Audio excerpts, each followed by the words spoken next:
to bring back a custom just for you. All right, looks like we're live. We are live, folks. If you're watching this after the live, I would skip forward 5 to 10 minutes when the action starts. I'm going to wait about 5 minutes for the folks to get in here. Maybe a little longer. Let's see. Let me get my chat up here. Where are those legends? Okay, restream chat. All right, heck yeah. We got the folks in here already, man. The party has started. Party has started. Mr. Pitt, sir, salute to you. Make sure my sound effects are working. All right. Shout out to you, Mr. Pitt. Hi, Trevor. It's always a pleasure to see you. Hope you're doing well. Don DeMarco says, what up, Shah? Man, I'm doing okay, man. I had a freaking crazy week with so many things happening to me. And I also had a really bad case of allergies. It's springtime. And man, these trees are letting out this pollen over here. But I've made it past the worst of it, so I think I'm good now. I'm ready to ride out the rest of spring and get into summer. Hope you're doing well, Don. Trevor says, thoughts on the market fallout after Liberation Day? Damn, that's a good question. That's a damn good question, man. You know, the one thing that weirded me out about Liberation Day was the that sign that Trump had, and it showed the reciprocal tariffs. Apparently, I don't know, but apparently it was the trade deficits and not the tariffs that they had imposed on us. So it was the trade deficits we had with those countries. And so he's putting, I guess, a tariff to do something about that. It seems like the conservative answer is short-term pain is necessary, so deal with it. The other folks seem to be saying that, you know, oh, this is terrible, we don't know what's going to happen. But I knew he was going to do this, you know what I mean? But I'm not super worried about the shock to the market, to be honest. Seems like that was going to happen or something like that. I don't know if this will help out the U.S. long term. I mean, I guess nobody really does. One thing I do wonder, though, is like, you know, how did the U.S. end up with all these trade deficits with these countries? And I don't think it's like the U.S. was just nice and somehow we ended up on a bad end of a deal. I think it was done purposely, and I think it's related to the dollar as the reserve currency. So somewhere in here is like probably some economic conspiracy I wish I could wrap my head around, but I'm interested in hearing your thoughts about what it could be, man. Either way, Trump has an idea that he's trying out, and I think we won't know until a little bit down the line. So these immediate problems, I'm sure a lot of people will use that and say, oh, it's horrible, but we'll see how it is in a year or two. And if it's a complete disaster in a few years, then, you know, they'll vote the other people in, and that's just how it goes. Yo, Karen, welcome in, man. I was supposed to have a discussion today with the men's rights guy from India, but something happened. He didn't show up, but I don't know. I'll just wait for him to reach out, and we'll have to get it rescheduled, but hopefully I'll get that for you guys soon. Yeah. Hopefully the music's not too loud. Yeah. Yo, Timmy says meeting women at the house party was pure heaven back in the day. Dating apps are pure horseshit. Yeah, I hear you, man. I went on a date with some woman on Thursday evening. We got coffee, which was cool. She was chill. I enjoyed my conversation with her, but we'll see if I see her again. I don't know. So, I don't know. Yeah, but you know, it's funny. I can't really even speak to dating before dating apps because I didn't date back then. Like, not really. So I only know this, which sometimes I'm grateful for because I keep hearing about how terrible it is, which I get, and how better it used to be, which I don't. I never lived that, you know.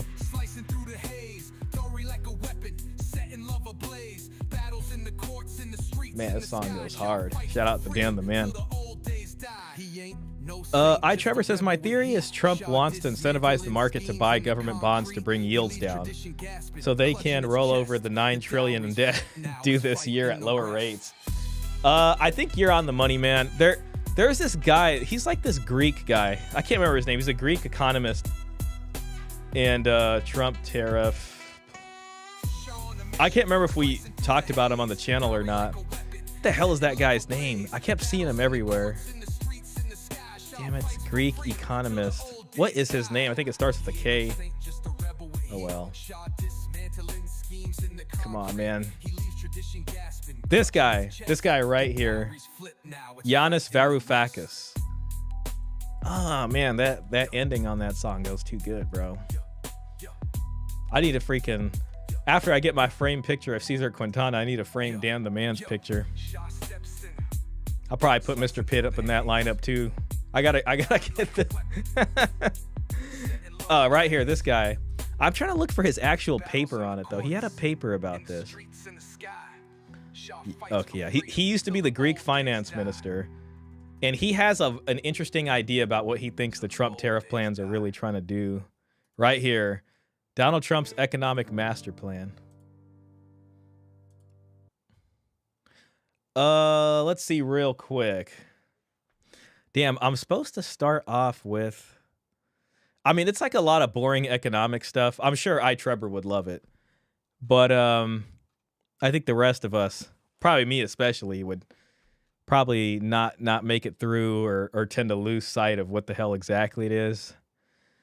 But yeah, man, you should. I'm gonna put this in here, Trevor. I think you specifically would like this article. But he says Trump's tariffs plan is a lot more sophisticated than liberals and progressives are giving him credit for, and I think it has something to do with what you're talking about there. Bond price up equals yields down. Dating apps were decent until 2017.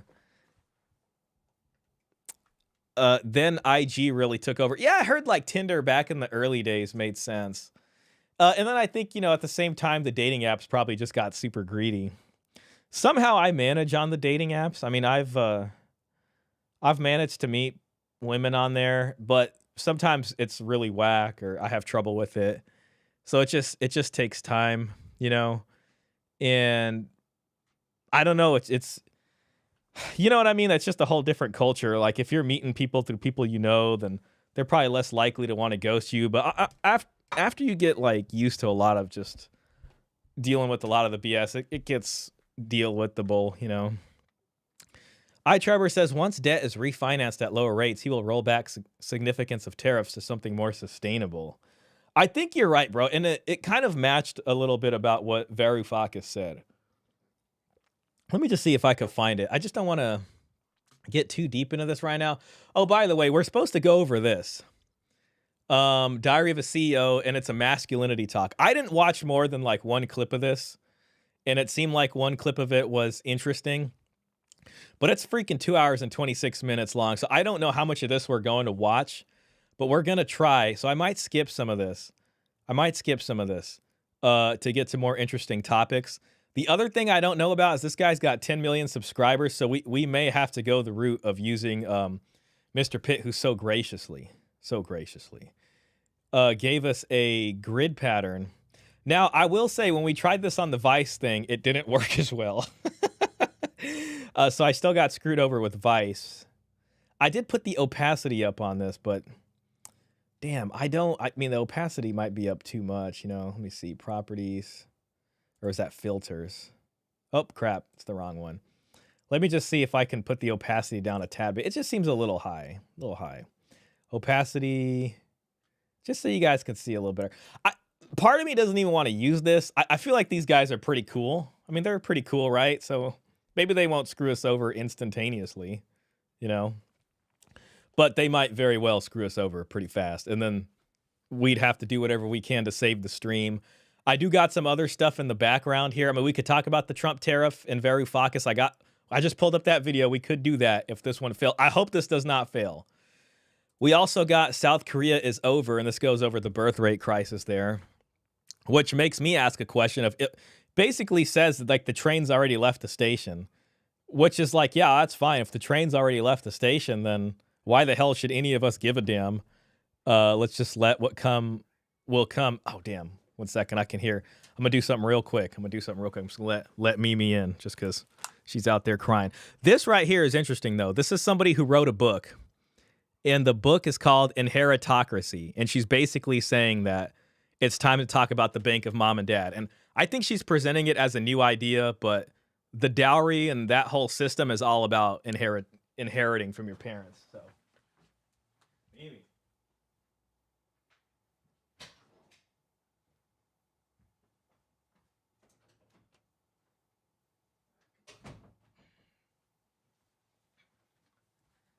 All right, Mimi's made it in. If she gets too disruptive, we'll have to put her out.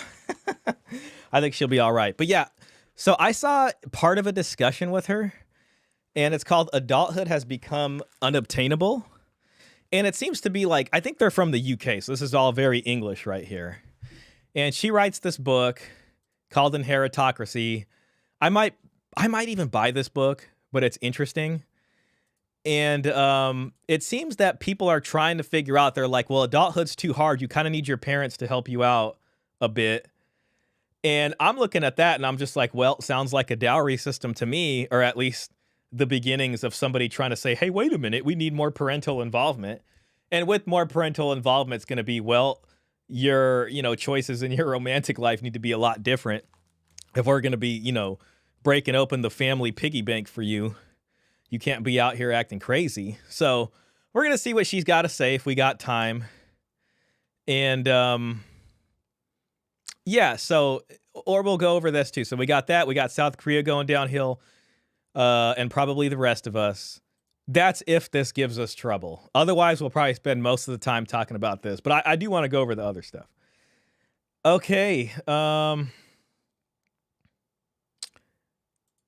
Yo, Klaus, man, shout out to Klaus, man. Thank you for being here, Klaus. I know Klaus got to get up super early to watch us. So, man, this is a blessing to have Klaus in here. Klaus gives us the info on what's going on in Germany and Europe. Very active in the Discord. Trevor says that Doka video is a great pick. I watched the whole thing and cannot wait to hear your thoughts. Yeah, I think it should be good. I mean, people react to this guy's stuff plenty. Come on, be cool, Diary of a CEO. Be cool. Karen, you should have been invited on that debate instead of Scott Galloway. Man, that would be pretty sweet. Don't have the transparency too low. Okay, put it up a bit. All right, I'll do that. I'll do that just to be safe. I better remember before I start this thing. Raymond, thoughts in mind. Hey, shout out to Raymond. Thank you for being here, man. Scott Galloway's effing loser. Don't listen to that NYU know-it-all puts. Yeah, I mean, from what I remember, I think he wrote a book about the boy crisis or whatever. He seems to be pretty educated on what the heck's going on, though. I think I heard this interview. He didn't really come off so well. So we're gonna see what the heck he's talking about and try to see if we're missing something or if he really did, veer off the mark here. Yenu, oh, hey Yenu, man, great to see you, bro. Good to see you, Shah. Yeah, great to see you as well, bro. Raymond says adulthood has become unobtainable. Shah, I can't have a stroke on the stream. Come on, man. Well, yeah, we're gonna learn more about that. That's what Eliza Philby in the UK has to say. So we will see. I did watch your video, by the way, where you were reacting to that millennial guy who was talking about his discussion with his father or something like that. And when you showed his neighborhood and the neighborhood that he lived in, it was hilarious because they were like, it was like a super swank part of, I can't remember where it was, Michigan or Ohio or wherever, but the houses were so expensive and the guy came off as like really, really kind of just crazy. Karen says, just a suggestion, the guy from KPC, Korean Pizza Club. Man, I had 5 slices of pizza today. I met up with 2 of my buddies from high school. I see him every now and then, but one of my buddies I don't see often. And they wanted to meet at a pizza place. And man, I went to town on this pizza. It was so good too. I didn't even care. And I got ice cream afterwards, which was probably not something I should have been going. But I had some, and it was like 2003 all over again for me. I had pizza, I had ice cream. It was an awesome time. Just a suggestion, the guy from KPC, Korean Pizza Club, has another channel called DKDK TV. Uh-oh, wonder what that's about. They were discussing about the population collapse in South Korea. Now South Korea is open to having mixed race babies. Interesting. I did hear Japan has been open for immigration a bit on. I don't know how true that is, but we'll see. Mr. Pitt says you could do what Fresh and Fit do and bring the stream over to another platform. Kick Twitch if the stream gets flagged by YouTube. I'm gonna have to figure out something for that, because if that keeps happening, then we need to figure out something. I think Kick is probably going to be the safest place. I do have Twitch. I recently started streaming on Twitch again, video games. So I actually did 2 streams last week of me playing some video games. I played Nier Automata, which is like a 40-hour game, and that's a big ass commitment. I don't even know why I started that, but so I probably will stay away from Twitch. But yeah, we got to do something, because we can't be having these things not react-toable and then not doing nothing about it. So, Mr. Pitt, you're right about that. Timmy says, I'm 59 and have been dating and enjoying women since high school. I can honestly say in the past 10 years, I have noticed how women have become so masculine. Disturbing. It's interesting to hear folks that have as much experience as you there, because you've seen the change, and you've seen how cell phones and all that kind of stuff have the internet basically, and the sort of streamlining of the internet into cell phones and in our pockets basically has changed everything. So yeah, I can only imagine. It must have been different, at least in certain ways, Don DeMarco says, Galloway identifies things well enough, but is decently blue pill, so he's not super effective. Yeah, I think it kind of goes down into men need to try harder or something. Yenu OGX says, Shah, I just read a crazy article earlier a week or 2 ago, saying something like femcells are becoming the new incels. Interesting. It's not just men checking out. Dating market leaves a lot of frustrated women. Well, I keep hearing about women sort of going their own way, so I think WGTOW is in full effect. Karen says, yes, mixed race babies in Japan too. The situation is really bad for countries like South Korea, Japan, even North Korea. It seems. That's what I keep hearing too. Like I don't know what is going to happen, but essentially we're all sort of at the mercy of kind of the effects of globalization here. And I don't know, I think of John Hammond from Jurassic Park when he says, life will find a way. Dun, dun, dun, dun, dun, dun, dun, dun, dun, dun. Now, hopefully that doesn't involve gigantic animals from 65 million years ago running through the streets. Though at this point, I think some of us would welcome that. I don't think Scott Galloway has ever had a real job. I have covered the women choosing to be single. They're rejecting all men. They've certainly, yeah, I mean, well, we're in a certain situation, and I don't think reviving, like, I don't know. You know what I mean? I don't think all of us sitting here and focusing and just trying to become more religious or something is going to fix this. Where we have hit a new place. We need new things going on. Jurassic cells rise up. Timmy says, I've sold real estate since I was 18. If you got money, somehow you can get the honey. Oh, snap. Yeah, well, that's what Coach Greg Adams calls the monetized marketplace. Shout out to Coach. Marcus Gray says, what's up, Shah? Get the likes up, everybody. Hey, man, appreciate that. Yeah, hit the like button. Let's see what we can get in here, guys. I'm tired of holding out on everybody. We need to get the freaking show started. I need to get this opacity down because Don DeMarco asked, opacity up. Don did ask us to do that a tiny bit, and I ain't trying to let him down. Shout out to Mr. Pitt again. Okay, so we're putting it up. That might be too much. But I guess better safe than sorry. And listen, if this doesn't work, guys, then, Junior high school. Okay, yeah. Damn, man. I'm just looking at his black shirt. You can't see it because the opacity's too high up on this, but there's like a lot of little like white specks on there. I'm really surprised that for 10 million subscribers, this guy does not have a lint roller sitting around his studio. But that's fine. This is about the conversation. All right, so let's get in. This is a critical conversation around truly the future of humanity. But we don't like to talk about this. This fair use. Yep, fair use, as Raymond says. We're taking this content and we are going to be creating our own content around it. It's a very interesting discussion. So yeah, Diary of a CEO, thank you, sir. Go to Diary of a CEO's channel. And, you know, thank you.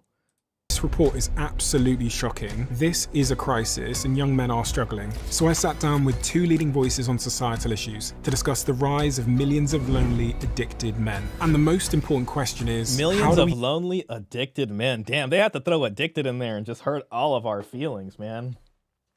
I wonder what we're addicted to. Like, what is this going to be a discussion about the nudie videos? Is it going to be about vaping? What are we addicted to? Social media? Fix this. So let's start with this graph. It shows that young women are now out earning young men. It is true. I mean, I feel like if men are addicted, like women are just as addicted. Like all of us are sitting here addicted, I guess, whether it's to social media or dating apps or whatever the hell it's going to be. So I'm really interested to hear about what men are addicted to. We've given women special. so many tools to achieve, but now boys are being left behind. And that the number of males aged 16 to 24 who are not in education or employment has increased by a staggering 40%. Yeah. And the data I've seen is that when the woman in the relationship starts making more money, they become twice as likely to get divorced. Because traditionally women seek partners who have more economic or social status than they do. And So, I mean, how's that the guy's fault? I mean, yeah, I know it's just the intro, but wouldn't a little bit of that fall on the ladies? You know, shout out to the ladies out here. I just think that's a little weird. We're going to put that on the addicted guys too. Man. Emotional intelligence is the new currency in dating. But these guys were raised not to be emotionally intelligent. Emotional intelligence is the new currency in dating. And these guys are raised not to be. Listen, when she says emotional intelligence, I hope she's talking about this kind of bad boy, red pill, covert intelligence when it comes to that kind of stuff. Because all of us know far too well that sitting here and kissing ass and catering to emotions and sharing your emotions ain't gonna help you out. So I'm real interested to hear what she means by emotional intelligence being the whatever the currency of dating. Gosh, I mean it's one of those things that's supposed to sound smart or sound really highbrow academic, but I'm really doubting it. Raymond says, if they say prawn, I'm out. Yeah, it's she's not out of your league. She's out of your price range. We should do a poll on this live stream. Who all think that by 2030 marriage rates, relationships would completely collapse? You know what? That's a great idea. Let's go ahead and start the poll for that. So let's see. Do you think that we'll keep it a yes or no, that by 2030 marriage / relationships would completely collapse or will completely collapse? Man, something's going to change, bro. Okay, let's do it. She's not out of your league. She's just out of your price range. There you go. Yo, Mel Space. Hey, welcome in. Mel Space, big chillin' on Twitter today. I've been seeing him active. Follow Mel Space on Twitter, guys, if you guys use it. Yeah, it's sensationalist. The framing is insane. If millions of men are addicted, then what about women? Yeah, exactly. It's really weird, too. Like, when they it's like, how can you wholesale say something about one gender and then not think about how the other gender is like affected by the same thing? You know what I mean? Like there has to be some corollary, but so be it. So I'm gonna just get back to this, guys, and then I'll check back on chat later. But to be a provider. Oh hell no! She just said the P word. They do. And emotional intelligence is the new currency in dating. But these guys were raised not to be emotionally intelligent, but to be a provider. You know what's interesting? Because she's saying emotional intelligence is the new currency in dating. And she's saying that men were raised to be a provider and not emotionally intelligent. But right before that, they were talking about how when women start to make more, they're more likely to divorce the guy. And I don't know, like, does that really go into emotional intelligence, or because women are trying to seek men that make more money, i.e. a provider for them, and because of hypergamy, they're deciding to divorce because they feel like the guy's not good enough, however emotional or not. Just feels a little strange if you ask me. Okay, but let's move in. That a lack of male involvement in kids' lives is a big factor leading to this. And once they lose a male role model, they become much more likely to engage in criminal activity. Okay, yeah, I mean, we know that. Dr. Baskerville's been talking all up and down the streets about this. all up and down these YouTube streets about how the state has pretty much removed the father from the household. Yeah, we agree that's bad. So we are just creating a lot of these angry young single men who are These saying, angry young single men. If you're alone and single, you're dangerous. You're dangerous, buddy. well, this is rigged against me. We actually asked some of our audience to write in, and this guy, Jeffrey, wrote in and said, my entire life, I've never felt like I was good enough. Like I could never earn my place in society. It's devastating. But something that's controversial I've gotten pushback on. I think the secret weapon for men that they don't leverage. Okay, here we go. So I wanna hear Oh, your damn, I gotta wait. Honestly, what I would do is All right, sounds like we're going to be getting some solutions. They're going to be offering us solutions in here, so that makes me kind of excited. I'll try to catch up with a couple of these chats just before we get play on the real deal here. Emotional intelligence. Oh, real quick. Oh, hold on. Super chat, man. Shout out to you, Raymond. Thoughts and mine. Thank you so much. Hey, yo. By the way, Raymond, I watched your well, I was watching the conspiracy stream and I was loving that, man. You guys are so deep in it. Like I felt ashamed of myself. I used to be deep in the conspiracy stuff too, and I feel like I really fell off the bandwagon with that, man. It's only been like UAPs, but I don't know what happened to me, man. I used to be trying to figure out how to create monoatomic gold and all this kind of stuff, and I got to get back into it. Raymond says all they care about is their 401ks and real estate going down in real time due to tax base being eviscerated.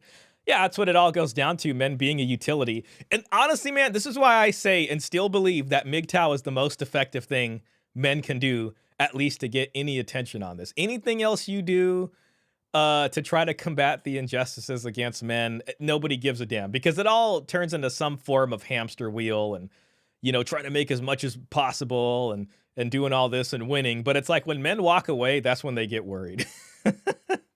So, yeah, absolutely. Marriage and relationships have already collapsed. Oh, yeah, we're at 85% yes on that poll. Marriage and relationships have already collapsed, but by 2030, it'll be widely accepted. Truth, even the most blue-pilled person won't be able to argue against. I think that's a good thing that's a good way to put it. Women are now all con men, provider, women seeking free meals. Exactly. And that's one of the reasons I bring up this whole dowry thing. I really feel like if we're going to do something, we need to try to deconstruct this idea we have around providing. And at this point, I really believe that anytime someone says a man needs to protect and provide, like if you hear those two words, a man is a protector and provider, all I hear is this person is like, that's gynocentrism. I have a feeling like that's the two words they've used to sort of gaslit the quote unquote manliest of men into gynocentrism, and we don't know it. And even some of the most red pill people will say that. Raymond Thoughts and Mine says completely given up on women. Man, you know, it pains me to hear that. I get it. I totally get it. But I still, you know, I don't know what it is, man. I guess I'm just, part of me still just claws at it as much as possible, but I get it, man. You know, and I watch your channel and I understand where you're coming from. You know what I'm saying? So we are in a situation. We are in a situation right now.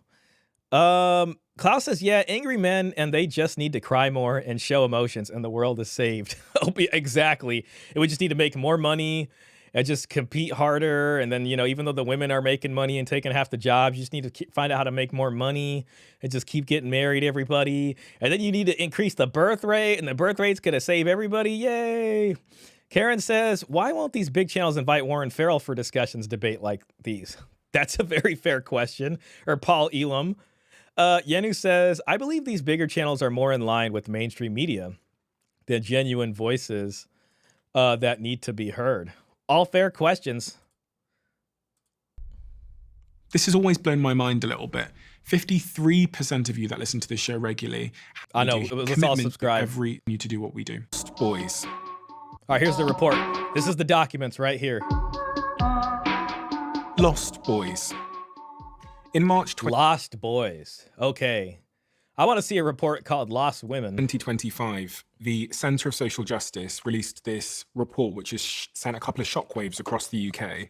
The Center of Social Justice. I mean, listen, I'm open to hearing about the report. All I'm saying is that center sounds a little interesting. Across the media. And just to give you a little bit of a sort of preface and some context on what this report says. At the start of the report, Andy Cook, who's the CEO of the report, says, "We listen to those working on the front line, the teachers, the youth workers, the charities, and the parents who day in, day out see the struggles of young people. And in recent years, they've been telling us the same thing. Something is going on with our boys." And because of this, they wrote this report called The Lost Boys, which looks at all of the different facets of why young men are struggling. And in this report, they say boys are struggling in education. They're more likely to take their own lives. They're finding it more difficult to find stable work. And far too often they're caught in crime. The numbers don't lie. Something has shifted and we cannot ignore it any longer. It's not just about Andrew Tate or online influencers.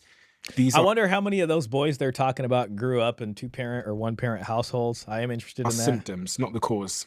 The deeper truth is that too many boys are growing up without the guidance, discipline, and purpose they need to survive. And there's some guidance, discipline, and purpose, and what you need to survive. Where does that come from again? Traditionally, where does guidance and discipline come for a young man? God, it's like right at the. I almost know the answer to this, guys. Frankly, horrific graphs, which I actually sent the CEO of my company, a lady called Georgie. It's almost like guidance and discipline used to come from some very specific source for young men. Huh.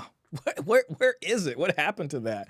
Mel Space says, thank you so much for the donation, man. Very generous, sir. Mel Space says, we are one day going to have to abolish the goofy constructs of GFBF, relationships, and dating when society gets a reset. Yeah, I mean, once those kinds of relationships, I think, become more of a negative and not much of a help for people at all, especially as maybe a welfare state starts to come to a close, if money starts not being there for a welfare state, then people are really going to have to think down the line about what the hell kind of decisions they're making. And then maybe they'll start to think, all right, well, what's the point of this? Especially if we're going to be talking about inheritocracy with this lady, Eliza Philby. To quite an emotional state. She texted me and told me she was crying looking at some of these graphs, which we'll talk about today. But this is a subject that I know. Great point here, Raymond. Notice the word boys over and over. That's a great point because they're talking about adults. Don says Lost Boys, Mr. Cheeks in them. True, men still being left out. Boys is the focus. Man, that's a good point.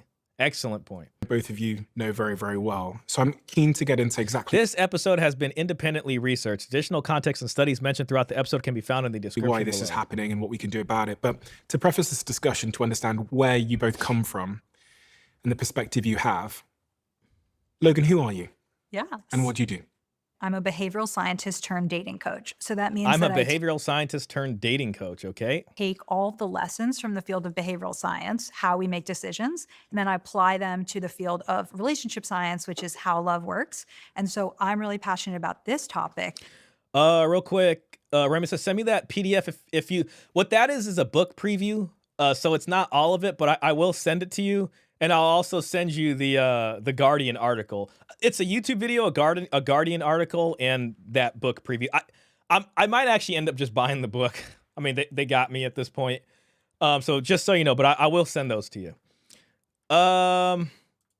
It will be marriage or nothing. Well, yeah, especially, I mean, and to me, that all depends on the economics of the situation. If you can't go out here and walk out and just get a job and be able to live somewhere and afford it, you and your family, whatever family you got, are going to have to figure out how to do that. And a lot of, smooth people out here that are going to try to get into families that are doing well, it's going to be a hell of a lot harder to do that.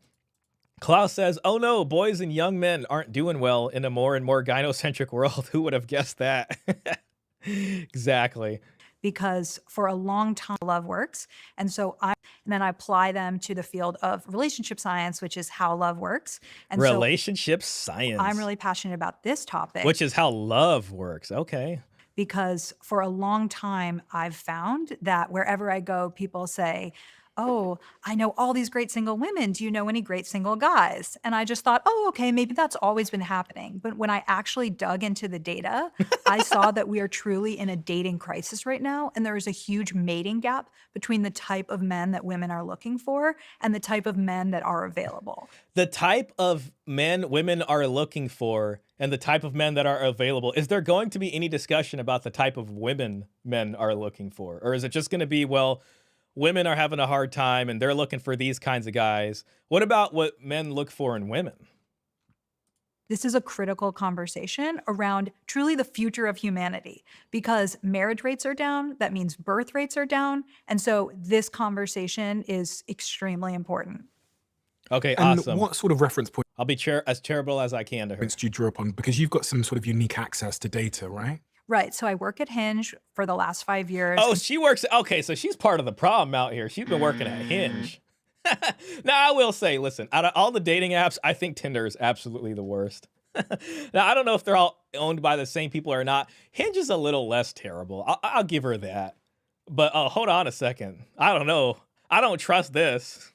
So the people that are incentivized to keep us in a constant cycle of dating so they can keep getting money from us to use their dating app is who they got on here to talk about what the hell's going on.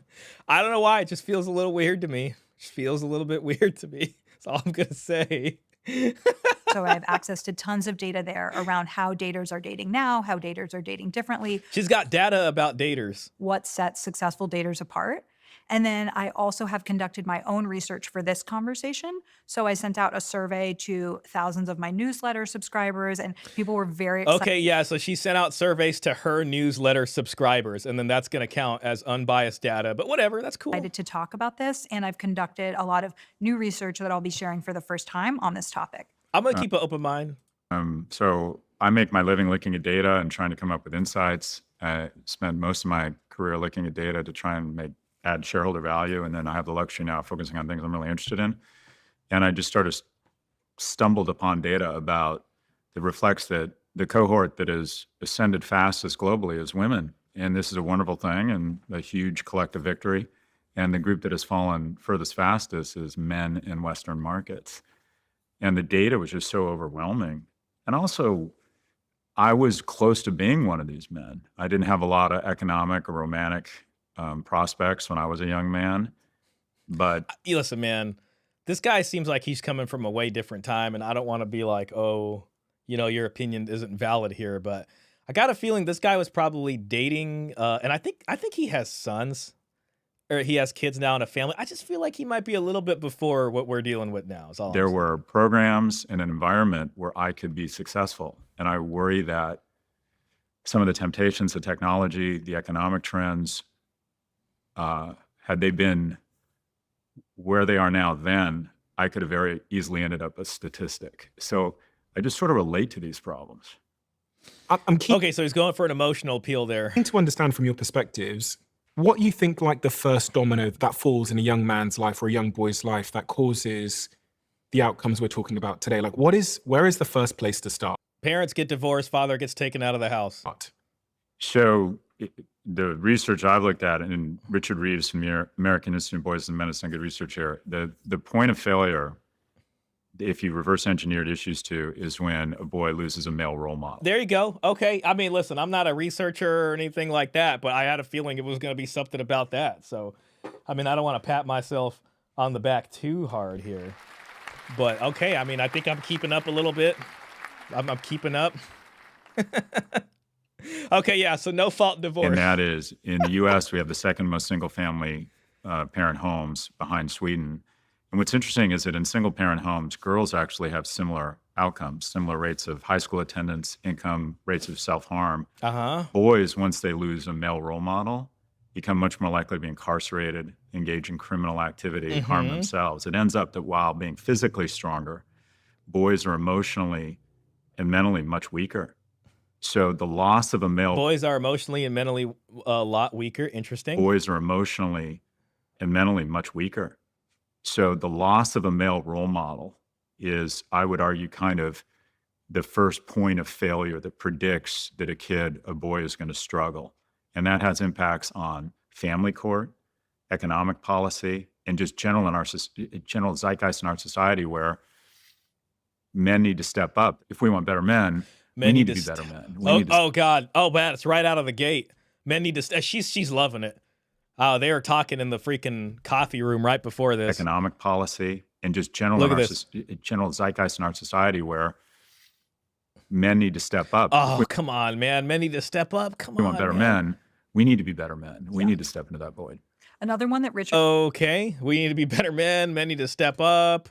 No discussion about why the father is out of the household, anything like that. Decisions women are making. It's just men need to step up and figure it out and get more emotional intelligence. Yo, another super chat. Thank you so much. Sorry, you guys are chatting like crazy, so I want to get to everything, and I'm sorry if I can't.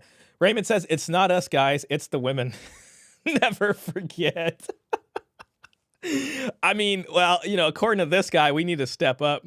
Wow, what a revolutionary take from him. Yeah, exactly. Single parent homes. Dude, oh man, I think we're gonna have a lot of fun with this one. Nictify, I saw this. Hey, shout out to you, Nictify. Glad to have you in here.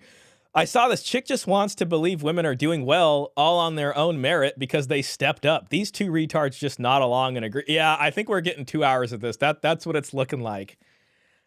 Oh my God. Yeah, I think this is going to be pretty bad, guys. Yeah, groundbreaking stuff. Here we go.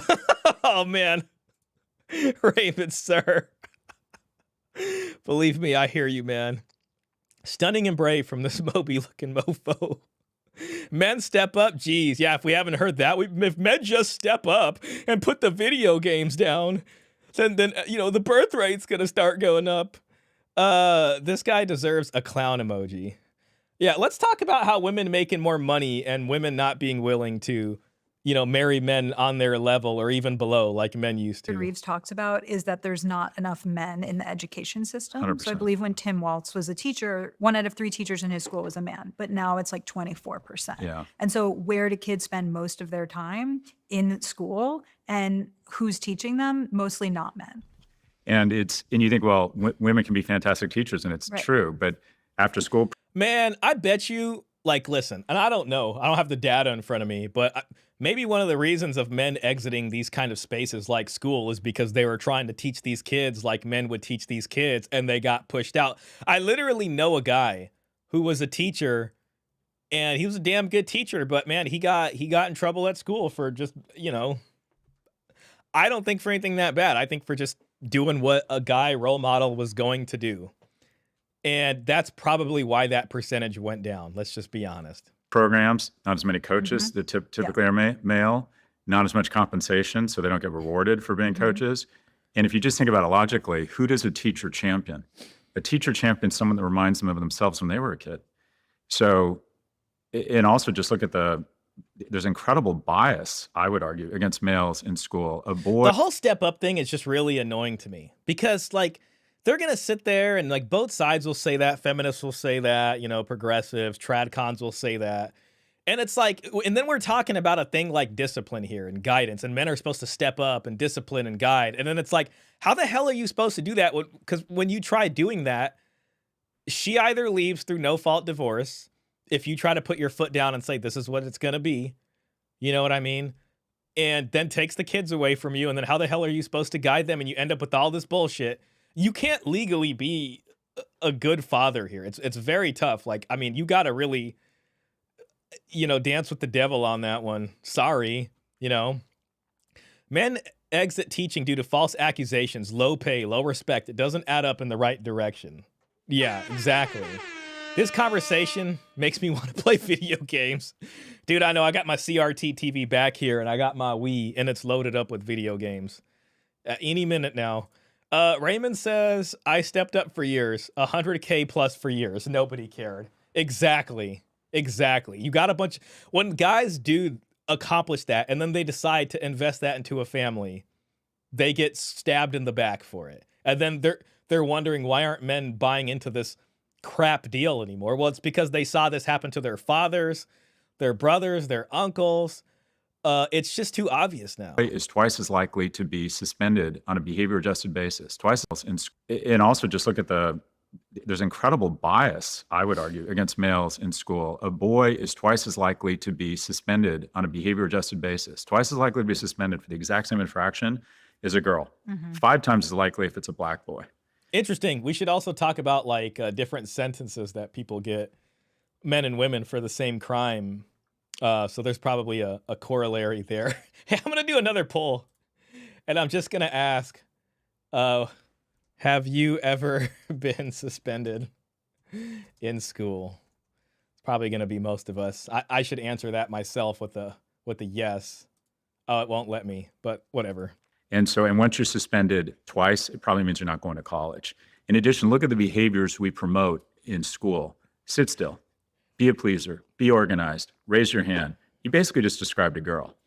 And also, quite frankly, a lot of the jobs that require tertiary education attainment, there's more women now in law school and medical school. And quite frankly, Hey, now wouldn't that be misogynist?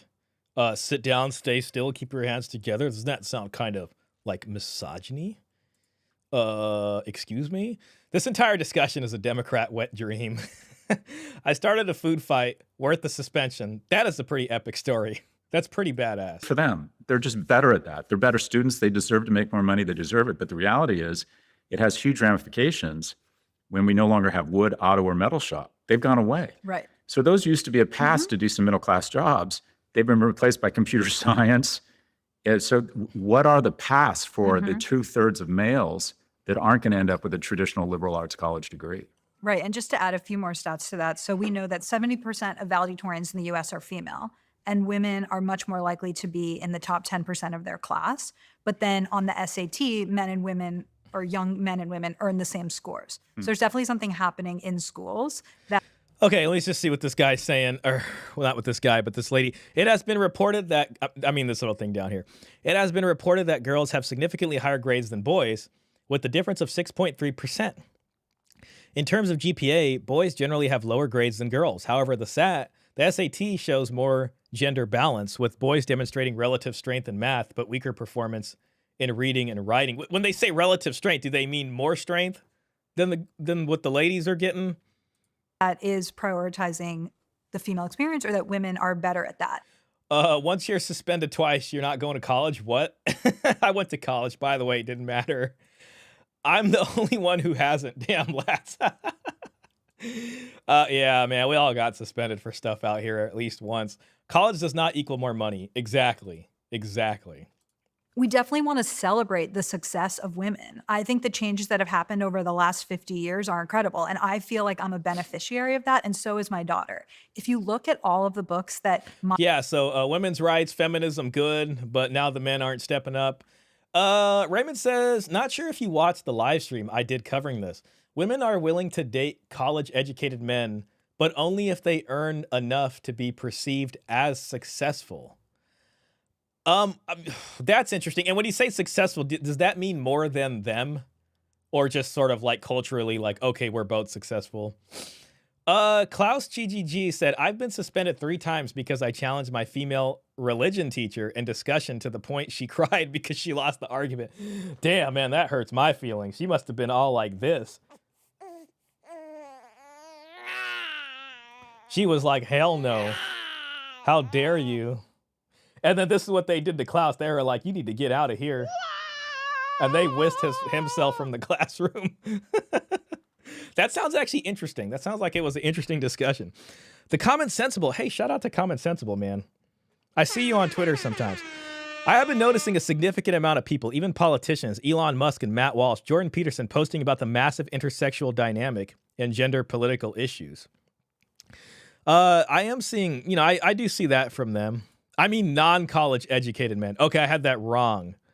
Let me just reread what you said, and we'll put in Oh, I see. Not sure if you watched the live stream I did covering this. Women are willing to date non-college educated men, but only if they earn enough money in their eyes to be perceived as successful. Okay, I got it. Hypergamy in action, Castigator. Welcome in, man. I will send you the article. One of the scholarships applicants I reviewed is getting a bachelor's in PGA golf course maintenance. Please.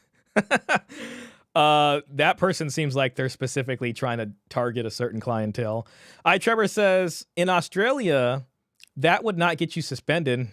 Guess my school was way more laid back. Maybe it's different down under. my daughter was given when she was born, they're about great women in history. You can be anything. Dream big, little one. And so I feel like we have given women so many tools to achieve. And in many ways, those have been manifested. But now boys are being left behind. And so this isn't a zero-sum game. I was nervous about coming on here because I thought people would say, she's a male apologist. She doesn't see how much women are still. This woman is a male apologist? I haven't heard none of that. Hell no, she ain't. struggling. I think everyone is struggling. I think life is hard. Yeah. But what's happening right now is we need to have empathy for young men, and we need to bring them up, because this isn't just a problem about young men, and patriarchy doesn't just hurt women. Oh, God. Oh, God. Okay. Well, all right.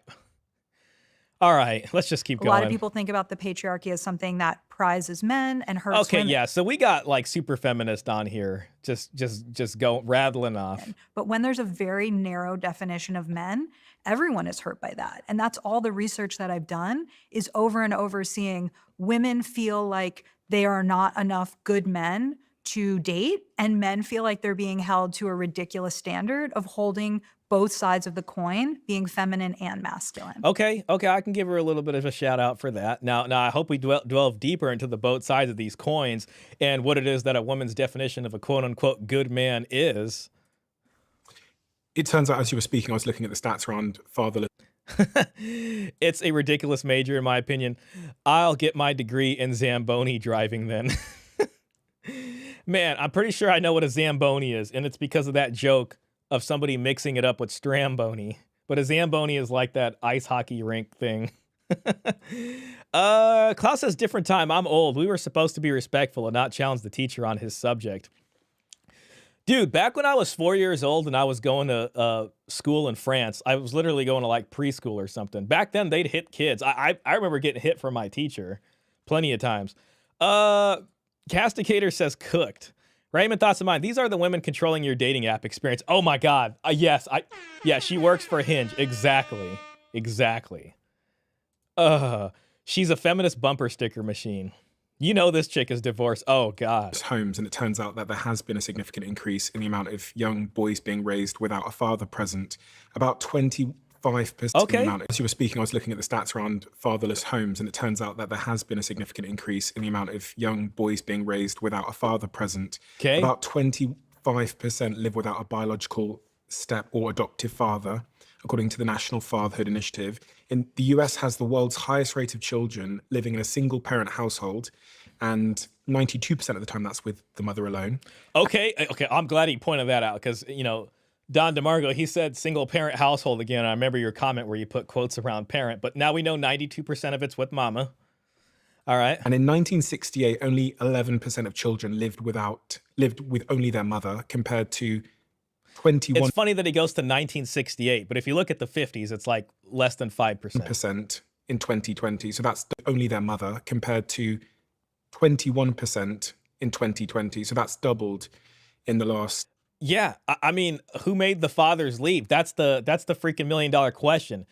And, you know, 1969, you get no-fault divorce in California for the first time, and then it starts to move over and all these kinds of things. So there's a whole other discussion here. You know, I think Dr. Baskerville and I and Paul Elam kind of cover a lot of this, but we'll see how much of it they touch. Okay, so yeah, the parents aren't together. Are we going to talk about why the parents aren't together?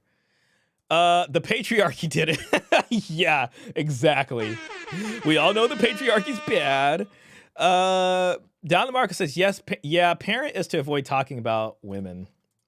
50 odd years, which is pretty staggering. And then obviously the consequence of that, as Scott described, is that individuals from father absent homes were 300% more likely to carry drugs. Individuals from father absent homes are 300% more likely to carry drugs, carry guns, to deal drugs, steal them, and there's this huge plethora of mental health consequences if you don't have a father in the home. I mean, what do we do about that? And like, where are the fathers? Yeah. Where are the fathers? Okay, all right, let's talk about why the fathers aren't there. Where are they going? Where are they going? Okay. Well, it's complicated. It's complicated. Shout out to It's Complicated. You know, if he's out there, It's Complicated makes amazing content.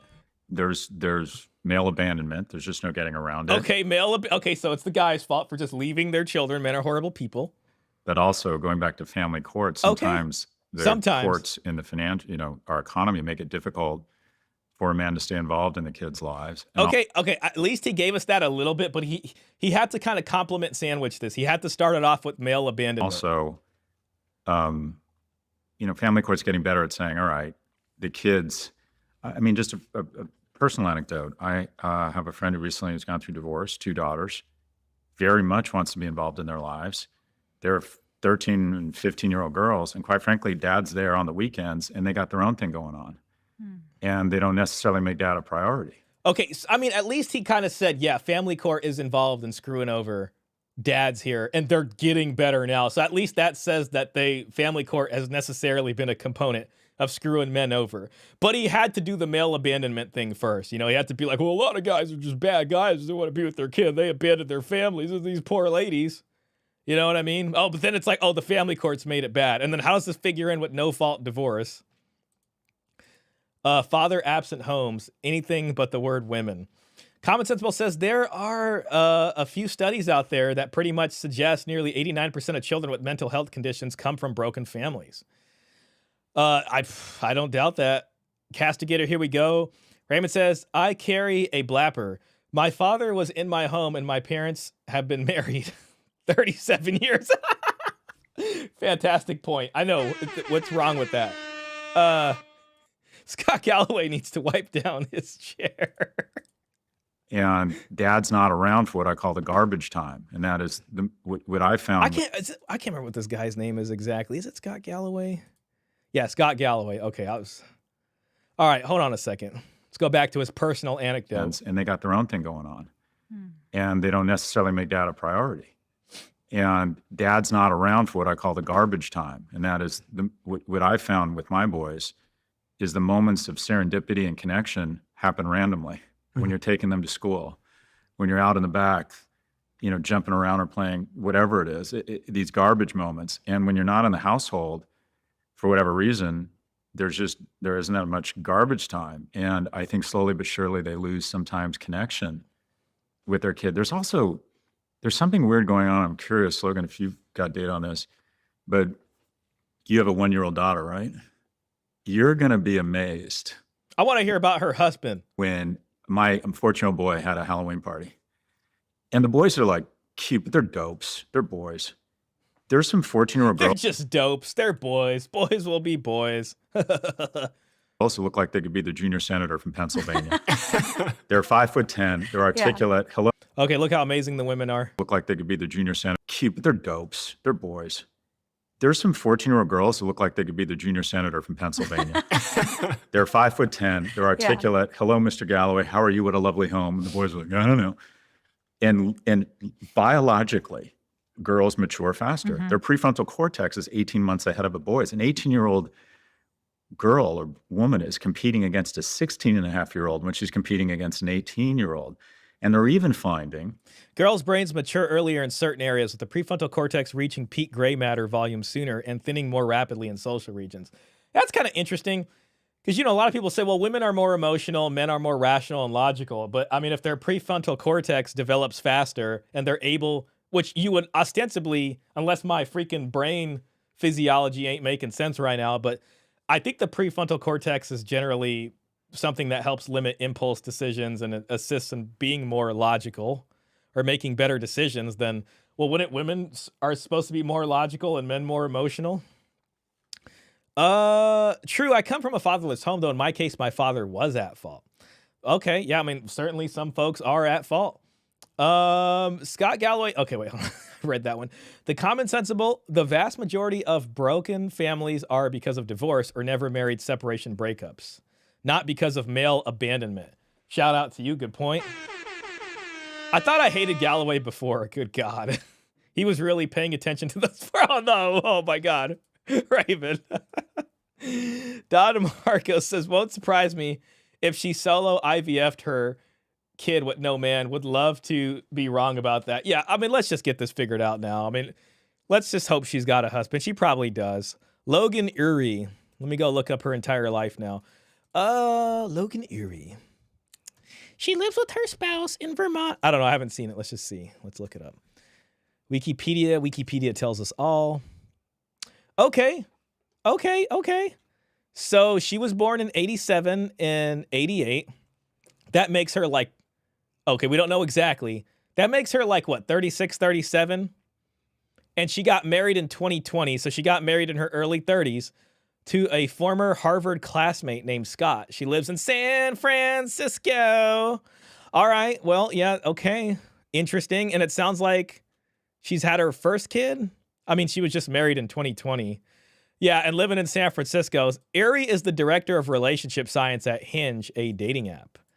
Okay, yeah, that would make sense living out there in the Bay Area. She is also the dating coach for the single participants on the 2024 Netflix docuseries, The Later Daters. She provides dating coaching on the podcast This Is Dating. Erie has appeared on All Things Considered. Hey, I heard about that. And Millennial Love Podcast. All right, well, let's just see what else we can find. So let's see, Logan, Erie, and then Scott. Let's see what they... Scott McKinney, whom she met at Harvard, and they are both featured in a recent Diary of a CEO podcast discussing... Wait a second, this ain't right. Is married Scott McKinney, whom she met at Harvard, and they are both featured in a recent...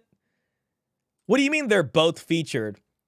This guy's name is Scott Galloway, not Scott McKinney. They're trying to say like that's her husband. This must just be some Google AI nonsense. Now let's figure out who Scott McKinney is a little bit more. I'm hot on the trail, y'all. Okay, yeah. Well, damn it. I don't even know. These can be a lot. Harvard. Editor-in-chief in Harvard Brain. Yeah, okay, it's a different guy. I don't know why they said both of them were featured there. That's weird. Okay. Hey, look, she did an AMA on Reddit. Let's see what that says. I'm Logan Urie. This was 4 years ago. So this was right around the time she would have gotten married, or a little bit before that. I'm Logan Urie. Guys, please remind me to put the grid back on. Let's just do some investigation. I'm Logan Urie, the director of relationship science at Hinge and the author of How to Not Die Alone. I've helped countless people figure out what's keeping them from the relationship of their dreams, and I found my husband by applying my own techniques. Need help before Valentine's Day? Ask me anything. All right, what do you think is the most important thing when selecting a long-term partner? All right, let's see what Logan Urie has to say. We know from the field of relationship science what does and doesn't matter for long-term relationship success. But in my work as a dating coach and matchmaking, I've found that people often optimize for the wrong things. There's that word, optimize. Here are the things that matter less than they do for long-term relationship success. Looks, money, similar hobbies, shared personality. So she's saying those don't correlate with long-term success. Here are the things that matter more for long-term relationship success. Emotional stability, loyalty, kindness, ability to make hard decisions together, growth mindset. What side of you this person this is a woman who's been married for about 4 years. What side of you this brings out has become the most important one to me as I do this research. This is who you will be when you're around them. Happy to go into more detail. I don't know. This sounds like a lot of normal sort of platitudes people throw out there. She's saying money doesn't matter. We adapt to our circumstances, even if that means acquiring a lot of money. The famous research on lottery winners shows this. A year after winning the lottery, people are about as happy. Listen, if anything, this kind of kills the whole men being a provider thing. If a woman locks down a provider and she basically wins the lotto with this guy, a year after winning the lottery, people are about as happy as they were before they won. So, first of all, we need to stop putting a ring on women that got no damn money out here. They need to just they need to go. Similar hobbies. I can see that doesn't matter. I think people need to have their own hobbies. Shared personality. This is just not correlated with long-term success. And then looks. Matters, but less than we think because we adapt to our circumstances. Behind every hot person is someone who is sick of having sex with them. Looks fade. I don't know. I'm not really buying emotional stability, loyalty, kindness. I think the money's still going to be pretty important, but how the money's divvied up and who's bringing what and how it's contributed, I think matters a lot. Let's see. Okay, so. Oh, damn. How do I go to the next? Let's see. How can someone prevent becoming cynical, jaded about dating, specifically as they date as a 30-plus-year-old? Dating burnout is real. It's hard to stay optimistic after 10-plus years of trying and not finding someone. First of all, if you need to take a break from dating, you should. I would focus on a few things. Understanding that it takes only one great match, that love does not work out for many people, and that you are on a journey and you are getting better at, okay, kind of nothing spectacular there. The most popular dating adjacent theories that get mentioned on Reddit of late seem to be love languages and attachment theory. How much stock do you personally put in these, and do you talk about them in your book at all? Thanks for asking. Love language is a fun framework for talking about how you like to give and receive love, not scientifically backed. Attachment theory, all the relationship science insights I share with my clients. Attachment theory is one of the most powerful. It's a popular framework that helps explain, okay, here's the basics. Okay, it's a lot of chat GPT sound and stuff going there. How do I pimp out my dating profile to make it do well? Get into better conversations by having a better profile. To spark conversations, be specific. The point of a profile is to spark conversation, not come across as overly clever. Make sure your profile creates opportunities for people to follow up and connect. Let's take the hinge prop qualities I'm looking for in a +1 wedding date. If you write someone who's not married, that's funny, but it doesn't really open the door to conversation. Instead, if you put knowing all the words to Wannabe by Spice Girls, that could spark a chat. All right, I feel like we're just kind of getting nowhere with that, but we might go back there. Oh, I got to put my grid back on. All right, real quick, let me just look at the chat real quick. I'll start from the bottom. Real quick, super chat from... hope everything's going okay here. I'm not seeing the screen on this, but hopefully you guys are reading me loud and clear. Raymond Thoughts and Mine says Logan is a dude's name. Oh gosh. Oh, she is so full of shit. Let's see what her husband looks like. Is he bald? To continue, we need to confirm it's really you. Oh, dude, I think I got screwed. Hold on 1 second. Oh my God. What the fuck? Dude, I'm in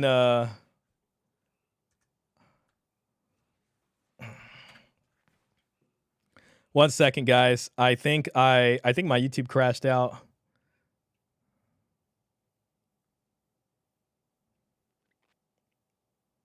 Oh no, I'm okay. I don't know why YouTube is making me verify some shit in the middle of a stream. Just give me a second, guys. Let me figure this one out. 1 second, guys. Oh shit.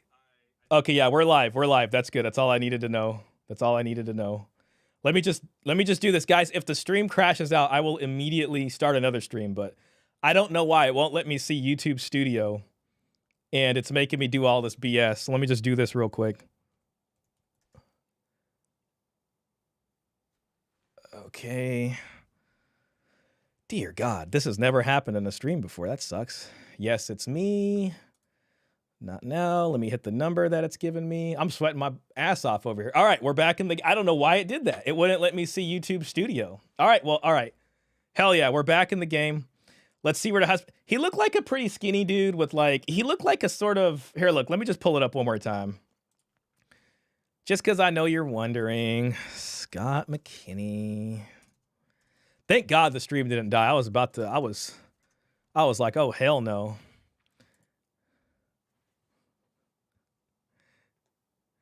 Okay, this is the guy right here. He's got a hat on, actually. See, I don't know if he's bald or not. Damn, every single one he's got a hat on. This is the guy. There he is. Show me him without a hat. He's got a hat here. These are the wedding photos and he's wearing a hat. He's got another hat here. Is he bald or not? Damn. This is crazy. All right, let me try one more time. Hat. Another hat. A hat. Okay, here. Okay, look. Looks like he's got some hair. This is as close as we're getting, folks. Right there. It looks like, it looks like it kind of stopped halfway through. It's like sort of bald, but not fully bald. So I'm going to just cut that one down on a 50-50. Let's just go with that. Let me just get the grid back up. Sorry about the panic there, legends. But we're back in the game. It would appear he's not bald. So that's where we're at there. They matter less as long as you have them by default. Interesting. So she got her husband with her technique when she was 32. Yeah, it kind of sounds like a typical sort of red pill, hit the wall, settle down, find beta bucks provider. Even though she probably makes money, but she married this guy. I don't know what he does. I'm sure they both make plenty of money. God, this is depressing. Nothing she is saying is true. Being hot is the only thing that matters. That's the crazy part there, because first of all, a lot of women have the most stupidest, like there's plenty of chicks on there that have the crappiest profiles. Like it's really tough to come up with something to spark a conversation. And then on the other end is guys. I mean, you see those videos of a certain type of profile that does really well with women, and let's just say conversation isn't the strongest point. Hard to have burnout if you can't even get a woman to look at you. This is not going well with the feminists. It basically says they should settle. And that's what she did herself. Yeah, that's what it appears. Stream is good. Thank you, Trevor. Gang, Murder of Crows. Welcome in, bro. I like your username. No, you're fine. Just hit confirm. Perfect. I get that "is it really you" thing all the time. Yeah, I don't know why it did that. That was my first time seeing it. It tripped me out. Nothing wrong with the stream. Perfect. Thank you, guys. The cake is a lie. Must be bald. The hair is hanging on for dear life. Yeah, that's exactly what it is. He's balding, but he's not there all the way. She also waited until she was 33 to get married. They both settled. Yeah, very much so. But yeah, her techniques is what did everything. That it's getting worse, that women or girls are starting to menstruate earlier and boys' testicles are descending later. Hey, man, I got a whole video on this. I got a whole ass video about that where we went over the science. Because I got tired of people talking about how men's sperm counts are down. And, a lot of that's the microplastic and endocrine disruptors. And I went in there and I'm just like, well, here's what's going on with the women. Women are having earlier periods, but they're also having crappier periods. So it's just like there's more pain and all this kind of stuff. So you got low sperm count guys trying to deal with the most irritated women probably ever. But okay, that's interesting. He brought that up. So the gap in maturity, biological gap, they think might even be growing. And they don't know if it's pesticides. Endocrine disruptors. But when I meet a lot of people, being obese probably doesn't help. 8th grade. But I mean, for these young kids.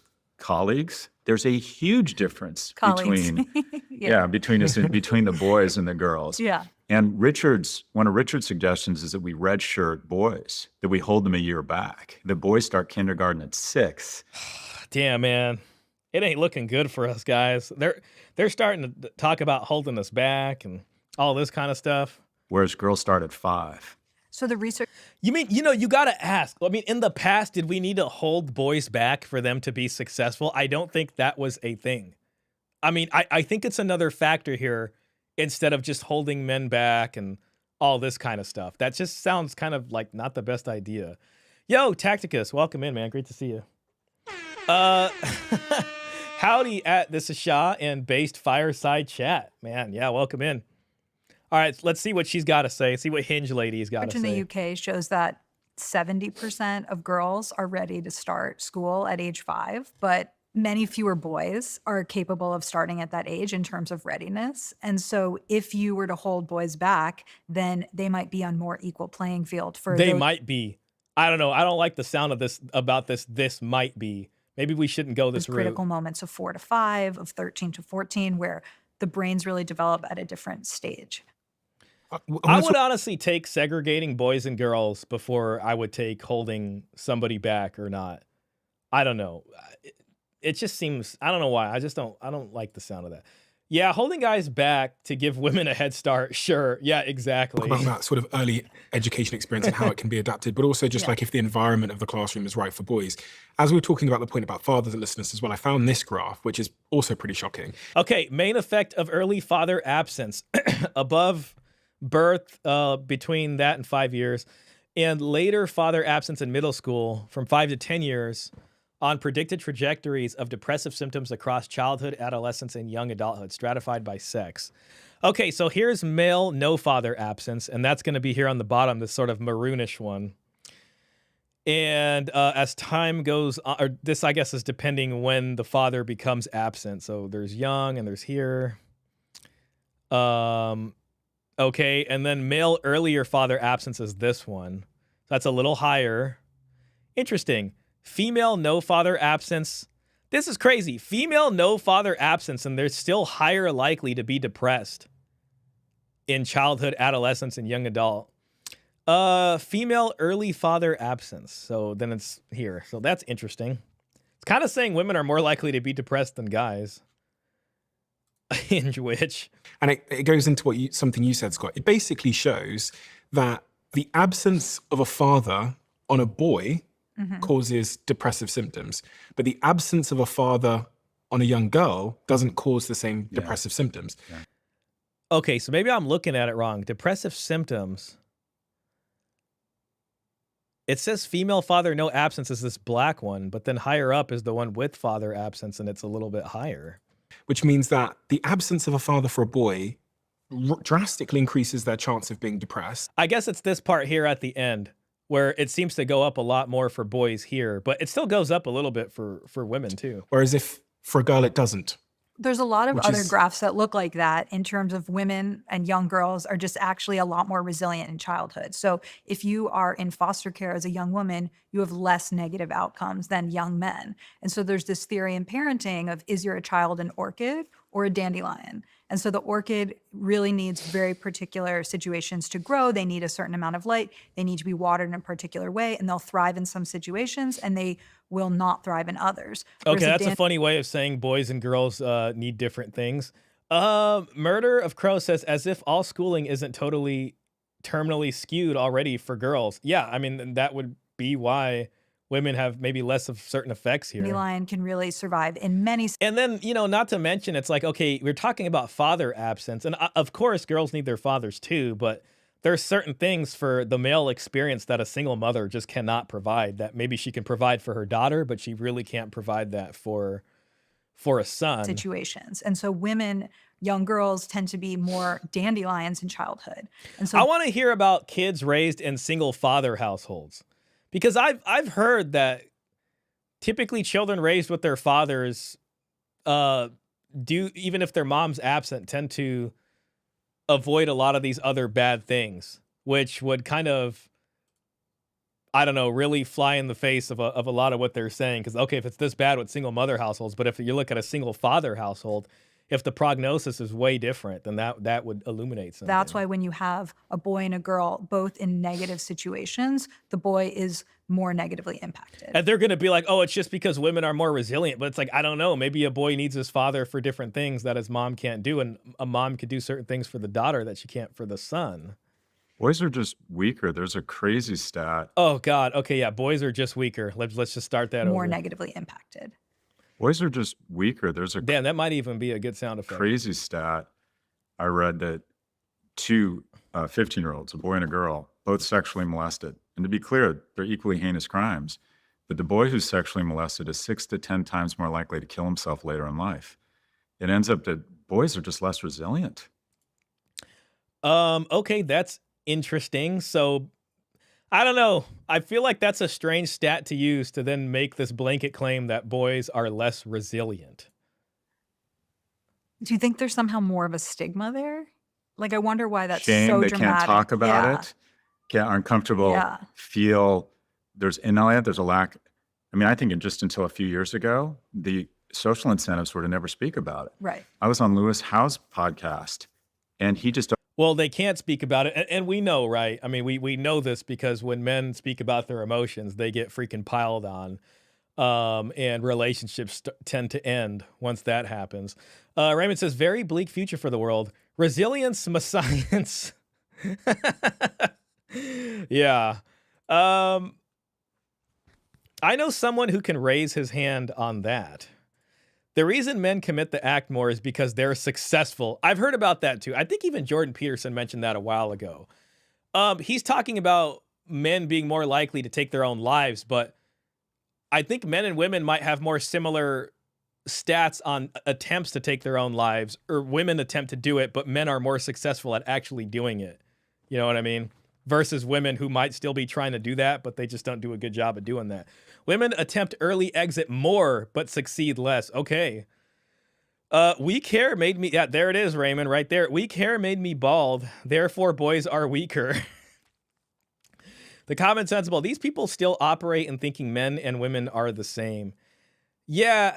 I mean, and it's just, there's something very, very strange here. I don't want to just say it's like blanket gynocentrism. Listen, okay, it does sound like gynocentrism. Well, boys are just less resilient than women, and when women have all these amazing qualities. No, the stats are not similar. Women attempt more. Okay, yeah, that's important to know. So this whole thing right here kind of goes out the window because women, And listen, that graph that guy showed, I don't think he read it right. We're at 1609, guys, now. Please remember that, 1609. Look at this graph right here. Okay, here at this tail end point, I wish I can get exactly what this x-axis is and this y-axis. I think what this is it's showing depressive symptoms by age from age 10 to 24, and then this is the age at which the father, if the father may have left, or this is just depression intensity. It's not exactly clear where the father left at, but okay, this is depressive symptoms and this is age. So it's showing at age 22, there's more of a skew here where boys have it harder. That would make sense because this is the age where guys need to figure out their life. And if you're living in this provider protect culture, a gynocentric culture, a father's absence is going to have a bigger impact on guys at this age where men are trying to figure it out. 22 is right when you graduate college and you're trying to figure out what do you do with your life? Where do you go from here? A lot of these ladies are out here just getting saved. You know what I'm saying? And trying to lock down a guy or whatever. So I feel like the expectation on them is a little different than what's placed on men. So that can account for that. But overall, women without a father are still more likely to be depressed than women with the father. So he made it seem like that wasn't the case. Man, I think I said 1609. Let's just go back there. Well, I'll go back to 16. I'll add there's a lack. I mean, I think just until a few years ago, the social incentives were to never speak about it. Right. I was on Lewis Howe's podcast, and he just openly said, I was sexually abused as a child. And it was so shocking for me Wow. to hear this big, handsome guy. Yeah. I don't think he would have said it 10 or 20 years I ago. agree. I think people would have assumed that it was his fault. It made him less of a man. So I think a lot of that has hopefully gotten better. But we just have to acknowledge boys mentally and emotionally are weaker than girls. Lewis House didn't admit that. Okay, so boys are mentally and emotionally more weaker than women. Until a couple of years ago. Is that right? So he's lived with that his whole life. And Wow. it wasn't until he was, I think, having dysfunction in his relationships and a few other things had happened that he decided he wanted to say it publicly for the first time, which again feeds into your point. We actually asked some of our audience to write in, and one of the people... What is wrong with Scott Galloway? I don't know, man. You know, I'm not sure. I wish I would have listened to more of his work or earlier work so I can compare it, but maybe this is just who he's been the whole time. I'm not sure. The common sensible, it is obvious to any person why they are more likely to take their own lives in scenarios like that. Also, women are nearly 3x more likely to attempt taking their own lives. Yeah, and Raymond let us know, so that doesn't really help what Scott's saying. Klaus says, I bet he's going on about men need to show more feelings. That's his go-to for every problem in the world. Yeah, that's where it seems like it's going to, and that's going to be his big solution. What's up, Mimi? Be cool. All right, Nick says, attempting more but not succeeding seems more like attention-seeking than actually being to the point of not wanting to live anymore. Yeah, I know what you mean. It does seem that way. Murder of Crow says, Shah, it was in response to your question about being in single father home. I've been in both and also with extended family. Damn it, I missed probably what. Oh, I know someone who can raise his hand on that. Got it. Common Sensible says, I would not claim that. Men are just more likely to choose more physical and violent means. Women have a more natural aversion towards extreme forms of physical violence. Also, Galloway is insufferable. Okay. People that wrote in was a teacher in a primary/preschool. And she said to me, she was... Also, real quick, we got 31 viewers out there. I just want to say shout out to y'all. And thanks for being here. Thanks for being here, everybody. Anonymous teacher in Germany. And she says, every year it seems like more and more children, always boys, have this new energy to destroy the classroom dynamics. These boys almost always have two things in common: a lack of boundaries at home and unsupervised, unlimited access to all kinds of content on the internet, e.g. porn. Their perception of what is okay and what is right becomes completely distorted. I have tried so many things, and every year it's becoming an even bigger challenge. Okay, so is that where the Andrew Tate stuff comes in? Let's see. Young boys in school. So one proposal is to delay education for boys, put them in education later. Is the classroom itself a problem? Or I don't know. Listen, you can segregate the men and the women. That might be an option if it's they're not respecting boundaries and stuff like that. I don't know. Think about that as a solution. Like the sitting in school, listening to someone speak at you. Someone proposed. And you remember when they had a thing called Boy Scouts, and then they didn't want it to be just Boy Scouts anymore. Then it had to be like, well, women can be in the Boy Scouts too. Before that, boys need more sort of practical play, and the classroom isn't designed for that. I wasn't sure if that was. Well, in single-sex boys' school, they end up with double the amount of recess time. Okay, so in single sex, so this is where where boys and women stay separate. And that is they have. I equate boys to dogs. A happy dog is a tired dog, and if it's not tired, if it doesn't get to run, a happy dog is a tired dog. All right, that's straddling the line here real quick, but I'm gonna give him a chance. it's going to cause trouble. And I feel the same way about boys. So in these schools where they decide what's best for the boys, there's usually more exercise and more free play and more roughhousing, co-ed schools. And you're also seeing, I think, with boys. How do those boys turn out? Do we got stats on how the prognosis is for their future? I mean, there's just by even acknowledging that men play a critical role in boys' lives a few years ago, that was seen as sexist. What you mean? What you're saying? Moms can't do this? Yeah, there was a lot of that, and well, let's see. And I can just tell you, there are certain moments when my partner needs me to weigh in. I don't know if it's the depth of my voice, my physical size, the way they relate to me, the fact that I'm not, you need dad. Or that's what I have found, especially with boys. They need almost like that not physical intimidation, but it's almost like they begin tuning out their mom over time. I mean, they're incredibly close to their mother. They look to her for nurturing. When they really have a problem, I find they go to mom. But they will constantly test the boundaries, constantly. And I think a lot of single mothers, quite frankly, with boys, just can't keep a lid on that kid. They can't control the kid. Okay, well, at least listen, the silver lining here is he's saying fatherhood's important and that the father should be in the child's life. Trevor says, Scott the fence sitter is trying to provide a bipartisan perspective by half-assing every argument from the blue and red pill sides without committing to either one. Bro, you pretty much just nailed the whole damn topic on its head right there. I applaud you, sir. I think that pretty much sums it up. I ought to give credit where it's due there, Trevor. That does seem like, it seems like he's trying not to, upset the other side too much, and he can't really come at this maybe as straightforward as he otherwise should.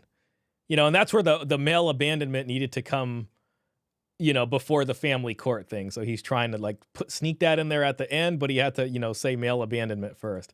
Nick Tify says, man, if you really want to make sure it happens, you can figure out how, but I think that the idea that this statistic means men are emotionally weaker or whatever is baseless. Kyle Wells, yeah, I don't know about that. Kyle Wells, clearly vast swaths of middle-aged men are eating Zoloft for dinner because they're mentally and emotionally stronger and more resilient than women. F me to tears. Bro, excellent point. Yeah, I mean, who's more emotionally... It's just, I don't know. The whole thing just seems stupid on the face of it. Nick says, life is just harder for men, and women know they get results from attention-seeking behavior. Who hurt Scott Galloway? Post-divorce suicide is 9.7 times higher with men, as per what I saw today. Yeah, I mean, when someone's whole life is destroyed and their children are ripped away from them by the family court, there it is, prawn. Hit that like button. Yeah, Tacticus, man, shout out. Please hit that like button. Let's get that going. Appreciate everybody. Raymond says, this is a pristine example of man's decline in the West. These are not serious people. Ask why this show is so popular. NGO funded. Ooh, that's an interesting point. See, I didn't know that. There is probably a mystery here in the background. Good point. Scott Galloway equates boys to dogs. I know, man. I'm trying to say he doesn't mean to do that in a bad way. I want to be as charitable as possible, but it doesn't come off that good. Lap dogs see the world as dogs. Back to the plantation, boys. Partner, he said it. My partner. The Boy Scouts is a perfect example. Shah, feminism due to lawfare following the 1964 Civil Rights Act destroyed fraternities. Yeah, and then you're wondering why men are out here and they're not doing well, or they're not getting good guidance and discipline. It's because they can't get any damn space to do that. You know, you got, there should be some spaces for men and some for women. Like I'm not against this idea of having non-co-ed schools where there's classes just for boys and classes just for girls. I mean, I think it would be better. Raymond says, almost midnight here, brother. I'm going to hop and try to cool down. Scott has me heated. Hey, man, I appreciate you for being here, man. Thank you so much for the generous donations, and we'll talk soon, man. I'll check out those articles you sent me. And, oh, yeah, I got to send you the others. Dude, if I forget, please remind me to send it to you. I'm sorry. So, and I think you're finding at schools when there's no male kind of, I don't know, involvement or that I don't know, what I'll call physical presence.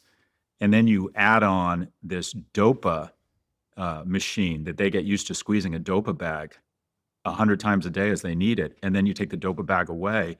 They're just more prone to emotional outbursts. Man, I feel like it's not that different from women. Women are sitting there hitting the damn dopamine button all day on their phone. They are glued to that thing. I'm curious if you've done any research around why that emotional outburst more common among boys than girls.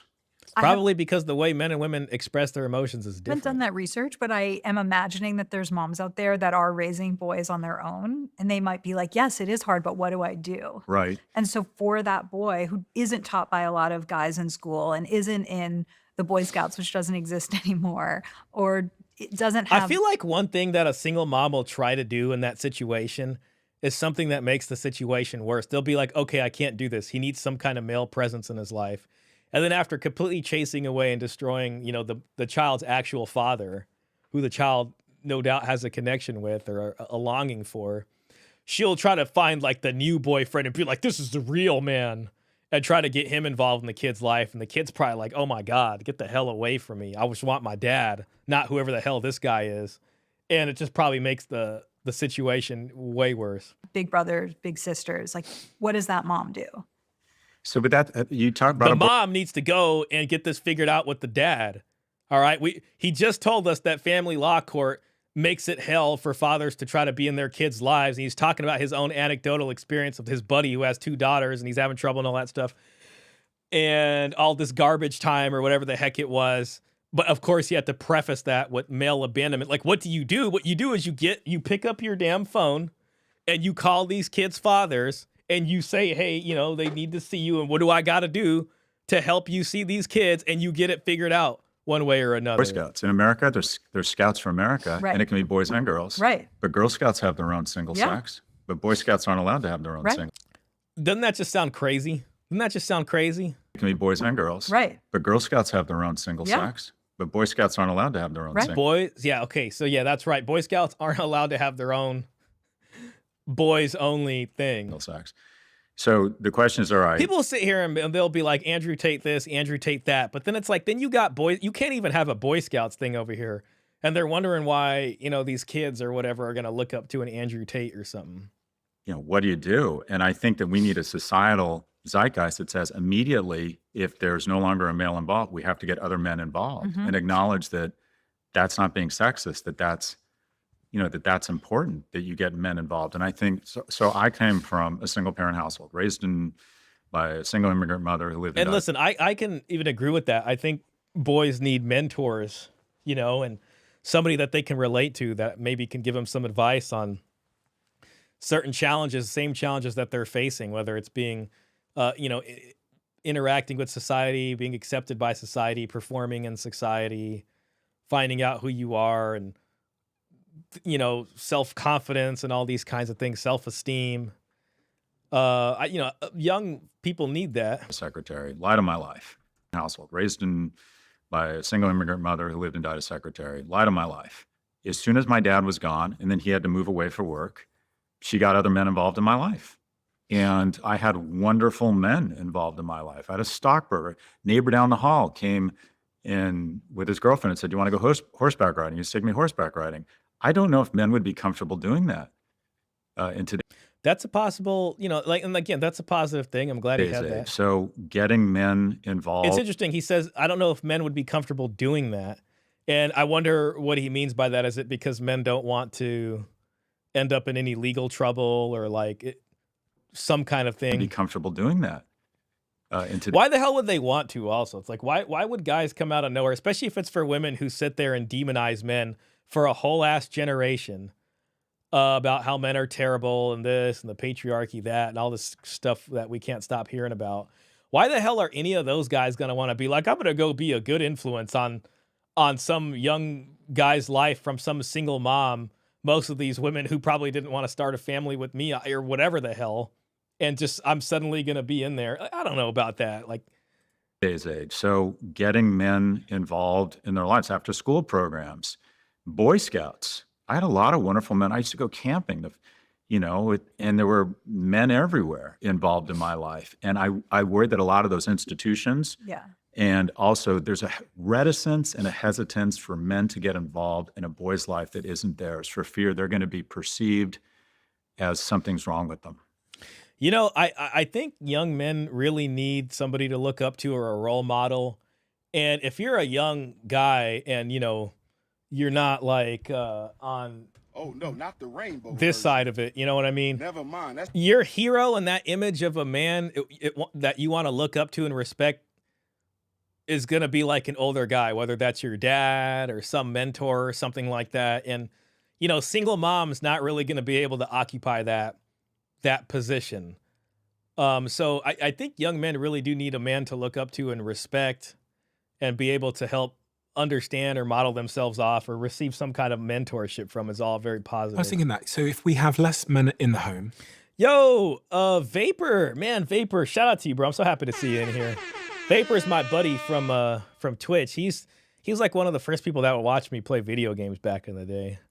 Vapor says it's hard to be a single parent because if the child is not the same sex, then you don't know how they should act since they want to see something similar to how they grew up. Man, dude, you literally just said exactly like you said that even before I said it. I just saw your chat. But yeah, they're looking for a role model that makes sense, that they can fit into. And that's like, yeah, this guy is he's a hero.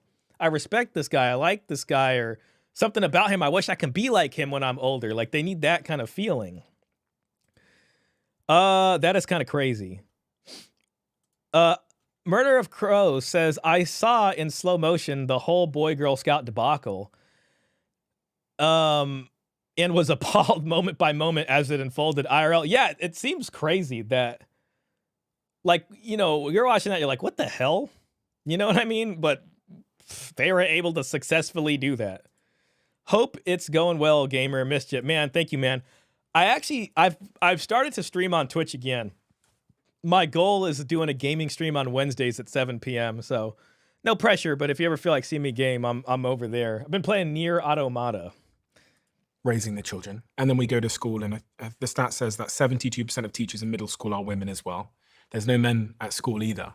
It's no wonder that boys are struggling so severely at such a young, early age for so many reasons, because one would assume that they're being socialized in the same way as girls. I'm seeing, I've got a mother at home, don't have a father. I've got women at school, don't have male teachers. I mean, that's a controversial thing to say. I'm sure it used to be, but I think people are waking up a little bit now. We need more male teachers. There's more female fighter pilots per capita than male kindergarten teachers. There's an absence. There are some boys, not some, there are. Man, my bad. I gotta fix this YouTube thing again. It's being stupid. It won't show me the up-to-date chat. 1 second, guys. Copy, paste, and go. Hopefully it doesn't kill the stream. YouTube's been a little weird with me today, man. Sad as hell.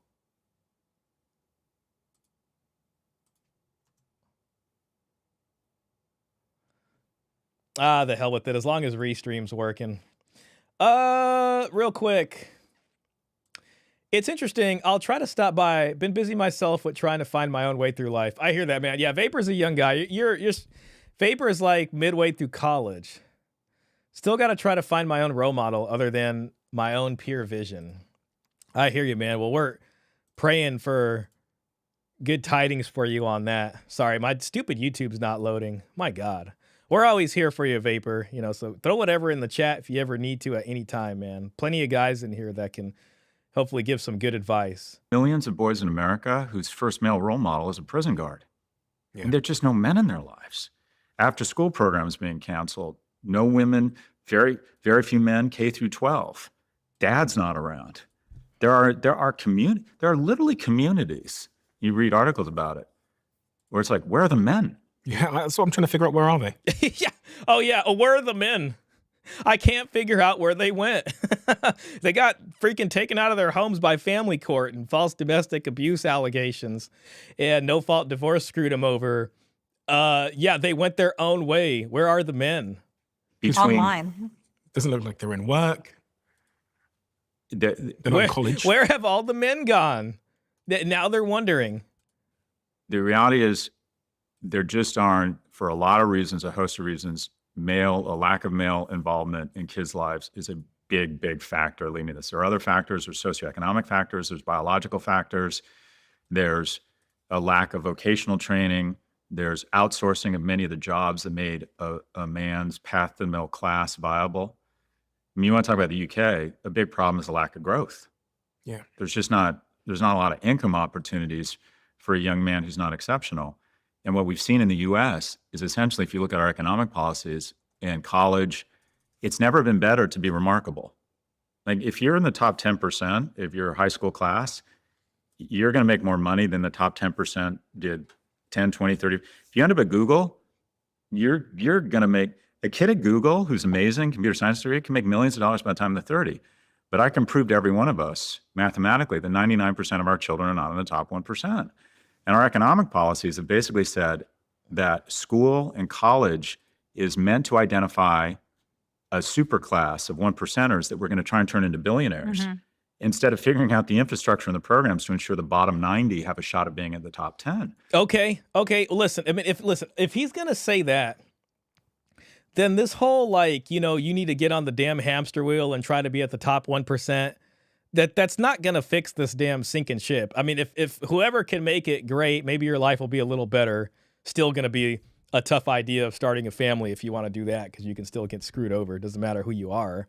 But he's basically admitting that we have this problem where trying hard, trying to be top 1% ain't going to fix it. But let's hear him say it one more time. Google, who's amazing, computer science degree, can make millions of dollars by the time they're 30. But I can prove to every one of us mathematically that 99% of our children are not in the top 1%. Okay. And our economic policies have basically said that school and college is meant to identify a super class of 1%ers that we're going to try and turn into billionaires, instead of figuring out the infrastructure and the programs to ensure the bottom 90 have a shot of being at the top 10. And one of the stats is just around the bottom 90 have a shot to be in the top 10. But again, I mean, listen, this whole societal problem doesn't get solved unless there's options for average people. The answer isn't to take it from 1% to the top 10%. The answer is to create some sort of structure where everyone has a role to play. And being in the bottom 90% doesn't just mean that you're screwed. It means that you're a normal person and there should be a role there for you in society that makes some damn sense. Now, we're in a situation where that, you know, it seems easier said than done. Real quick, let me just catch up with the chat. Common Sensible says, the Boy Scout debacle started earlier by the slow removal of all places that ever excluded women. Male-only bars, male-only cigar lounges. Man, a cigar sounds really good right now. Male-only gyms, etc. And it was through lawfare that it occurred. Speaking of crazy, don't stick it in it. Diary of a Cheesy O is insufferable. Trevor says, Johnny Depp is my role model, yet look at what they did to him. I know. Klaus says he doesn't like that the average guy has just given up struggling in the hamster wheel. Yeah, and again, you know, like I said before, that's what's gonna have the biggest impact here. Men need to step up or not. Exactly. Now, I think we're doing pretty good here. To be honest, in the sense of, at least as far as sticking it to these guys go. college. And, you know, and again, a lot of guys work and make money. They're just deciding not to spend it. They're deciding not to invest it into essentially what is a poor investment choice. A lot of women, You know what I mean? As far as family creation goes out here, because they're sick of getting screwed over or watching people get screwed over. Where are all the men at? The men are just working, coming home, saving their money, buying stuff whenever they need it, going on road trips. I don't know, buying a CRT TV like the one I got back there with the modded Wii. I didn't say that. But anyways, you know, just like, it's just, I don't know, man. Where are the men at? The men are just not dealing with all of this BS that they got out here is the issue. For them. For us, we're just like, all right, this is what we're doing now. If you don't try to have a family, you can live on a small income without killing yourself with work. Yeah, exactly. And then when you look at, you know, I did a video about this when Ben Shapiro was talking about the red pill. And he talked about men who weren't married had a higher likelihood of being on drugs or something. I can't even remember what the hell it was, but he refused to use the statistics about men, taking themselves out. And if you looked at that, men who were single and never married had about the same percentage as somebody who was married, still married, of not, hitting the game over button. So, like, the men who were more likely to do that were men who had been married and then got divorced. Those guys had a much higher likelihood. But Ben Shapiro refused to talk about that because it showed that men who didn't get married were actually less likely to do that. Murder of Crows, Stardust of Thinking Ape. I've seen Thinking Ape before. He's a pretty good channel. Is solid on all of Galloway's takes. Just unbearable to listen to this whole panel. Glad I held back from listening to it till now. Yeah, I wanted to look at it earlier and I was like, I'll just save it. I didn't expect it was going to be this, but I saw one clip where I was like, ooh, that's kind of weird. Where are all of the bears? Yeah, exactly.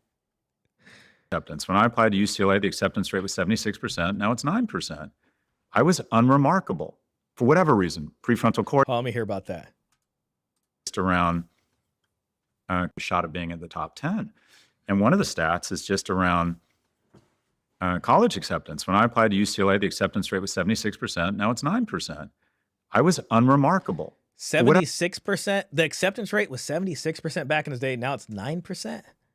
The acceptance rate was 76%. Now it's 9%. Damn. I was unremarkable for whatever reason. Prefrontal cortex, single mother, whatever you want to call it. I got into UCLA when I applied way back then, but I didn't go because I didn't feel like spending a bunch of money on living expenses, so I went to a closer college. But back then, they had the mission and the charge to let in unremarkable kids. And that's no longer the case because America's superpowers are optimism. And we all believe our kids in that top 1%. And the reality is they're not. Or people think, I like an economy where you can make $1 billion because that's going to be me one day. Mm-hmm. So they have ignored the fact that we are crowding more and more prosperity and opportunity into the remarkable. And for me, it comes down to what do we want in America and the UK? Do we want a super class of billionaires, or do we want a society and an operating system that gives unremarkable people a shot of being in the top 10%? I don't know why that bothers me. It's like, okay, you can give unremarkable people a shot at being at the top 10%, but that still doesn't seem like that would even solve anything. It's like, no, there needs to be some kind of role for average people in the society that can lead to some type of family creation or something like that. But I mean, he even said, like, I know 99% of people aren't the top 1%, but then why should we have 90% of the people also not be able to do anything? It's just something about that math doesn't seem right. Become winner take all. And we have purposely created a set of economic and educational policies that crowd a massive amount of prosperity into the top 1%. And we have opted for it because we believe we have a shot at being in that top 1%. Guys, I got to try something. I got to reload Restream real quick. If this thing dies, I will start it again, but I can't see the screen. I don't know. YouTube's just screwed me up. So let me give it a shot. Pray for me, guys. If it doesn't work, I'll have it back up, and then you guys will probably have to reload the stream. Okay, it worked fine. Thank God. All right, I can see it again. I love that because I think the winner takes all applies to a lot of different things. So I bet the top 10% of Americans now are healthier than they've ever been, while the rest of the country 100%. has never been healthy. Best never healthcare in been the less world if you're in the healthy. top 10%. Yeah. Or in marriages, the top marriages today are the best marriages of all time, yet we have declining marriage rates. So we're nearing the lowest rate of marriage that we've ever had in American history. So most people or fewer people are getting married, but if you're, 2 college graduates who get married in your 30s, you might have an even stronger bond than people in the past. But that is Okay, well, that's just her talking about herself. 2 college graduates got married in their early 30s, and she's just like, well, we got a stronger bond than other people. But let's listen to that again. or fewer people are getting married, but if you're, 2 college graduates who get married in your 30s, you might have an even stronger bond than people in the past. But that is a small group at the top. And okay, if that's going to be the thing, people, in order to have a good marriage, it's better to get married in your early 30s, and you should both be college educated. That's going to throw a lot of tradcon thinking out of the window. Because, I mean, if you're supposed to sit here and be a virgin until you're 32, you know what I'm saying? And then you guys get married. It pretty much presupposes a hookup culture from 18 to 30 because they got to be doing something. And then some people make it and some people don't make it through this hookup culture minefield. Some people end up with child support. Some people end up with this or that happening to them.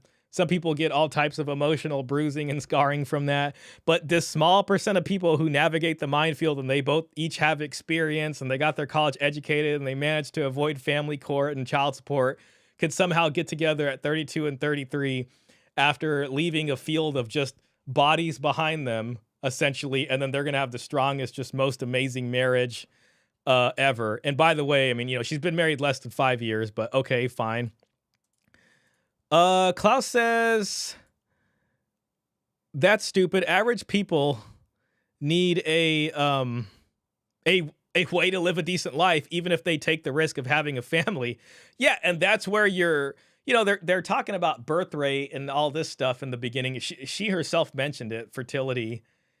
And if the answer is going to be you got to hit top 10%, well, where the hell is this fertility rate supposed to be coming from and this birth rate supposed to be coming from? Something just doesn't make sense here. Marriage has become a luxury item. Yeah. If you're in the top quintile of income Marriage has become a luxury item. households, you're Oh, crap. I just freaking... Damn it. I hate it when that happens. I'm not getting anything.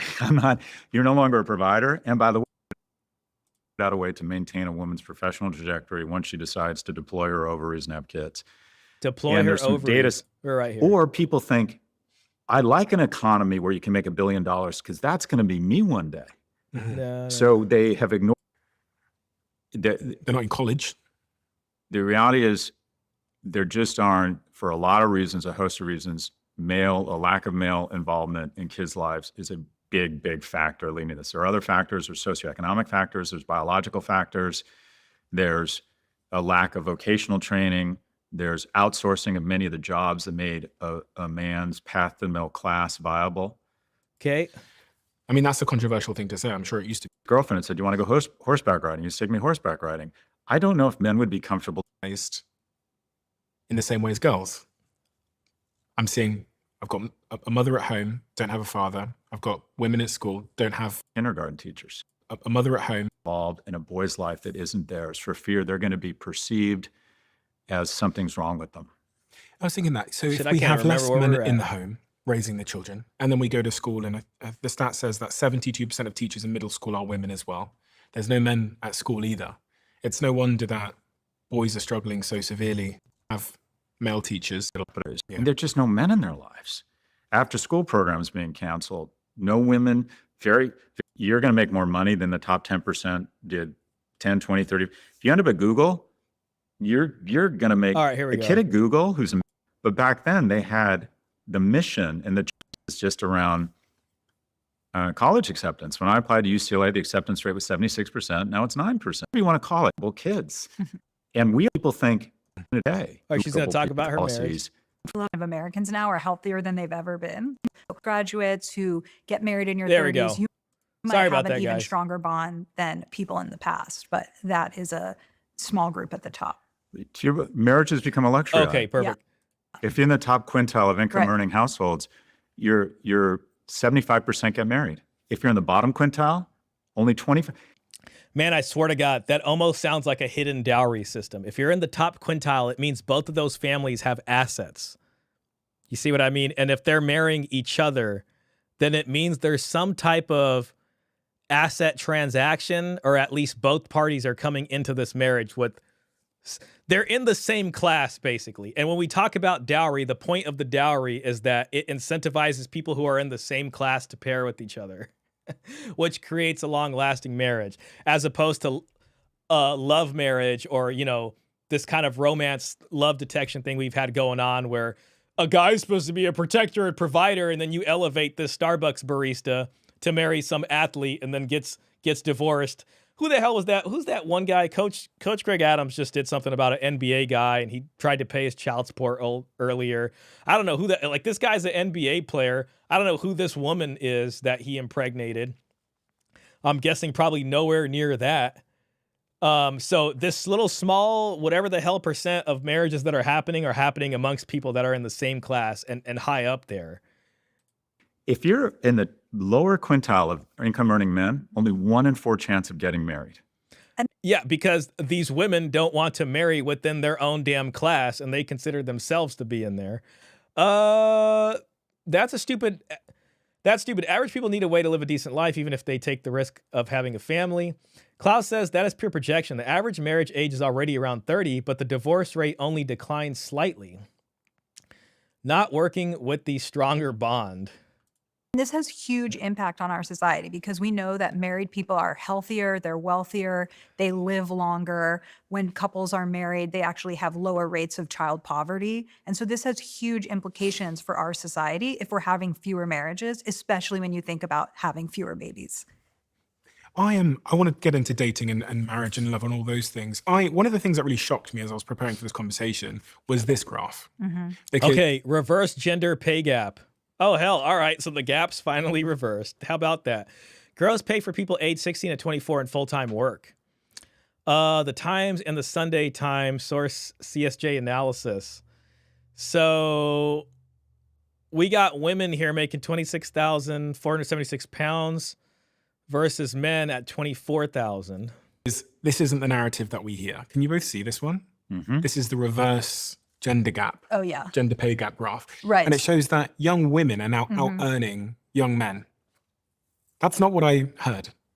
In terms of, like, if I log onto social media, we've been trying to fight the gender pay gap, but to see that young men are now falling behind, both in education, both in unemployment. Young men face higher unemployment, nearly twice the rate of women. Looking at the early developmental stats, this graph was horrifying. Okay, let's see this. Early development gap between boys and girls widens. Percent of children aged 5 meeting early years development goals. Children at expected level across all early learning goals. So boys are at 58%, girls are at 74%, 22, 70%, 56%. Children with a good level of development, 75%, 60%. And 71%, 58%. Okay. She couldn't believe that was true. That young boys are struggling so much in education, but then to see also that it's reflected in. So that graph shows that boys age 16 to 24 are making 10% less in full-time employment than women. And so it is true that we're seeing a reverse income graph. But what we do need to talk about is even when women make more in their 20s, that changes around age 30. And they have kids. When they have kids, Yeah. right? Right. It's like this meteorite hits Yeah. and there's this huge burden placed on women. And I think that's a big part of the conversation that we'll talk about when This we talk meteorite.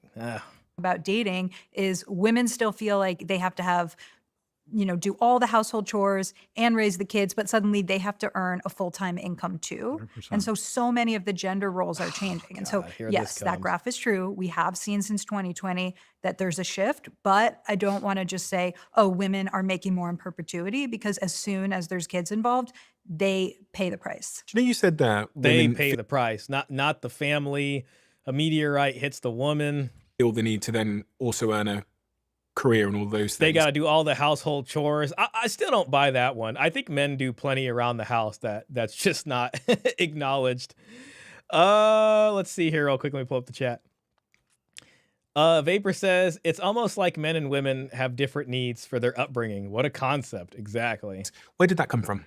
Well, there's this idea of hypergamy. So traditionally, they pay the price. Do you know you said that women feel the need to then also earn a career and all those things? Where did that come from? Well, there's this idea of hypergamy. So traditionally, women seek partners who have more economic or social status than they do. And Okay. No, that's all complete bullshit. That's complete bullshit right there. Women and families especially seek to keep their daughter within the social class. If they can swing them up, great deal. But men aren't looking for women from below a class, and that's where the dowry system comes in. So they're looking for a groom that is going to make money and that has something, like they will be getting some kind of inheritance down the line, or they come from a good family, or they're of a certain social status. But traditionally, in order for the girl to marry that woman, she needs to be of the same social status, and that's proven by the dowry that she's endowed with at the marriage. So she's forgetting a whole half of this thing. And she thinks it's just women that are choosing men that make money, and it's all about men making money, but she's not going to talk about the money that the woman needs to come with. Hey, iTrevor, thank you so much for the super chat. iTrevor says, compensate hard work fairly, incentivize productivity, bring down the price of commodities. Right now, men's labor is undervalued and women's assets are overvalued.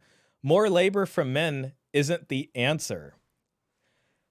Yep, very much so. I also think the other end of this is how men and women kind of square with this, I guess, this kind of capitalist machine.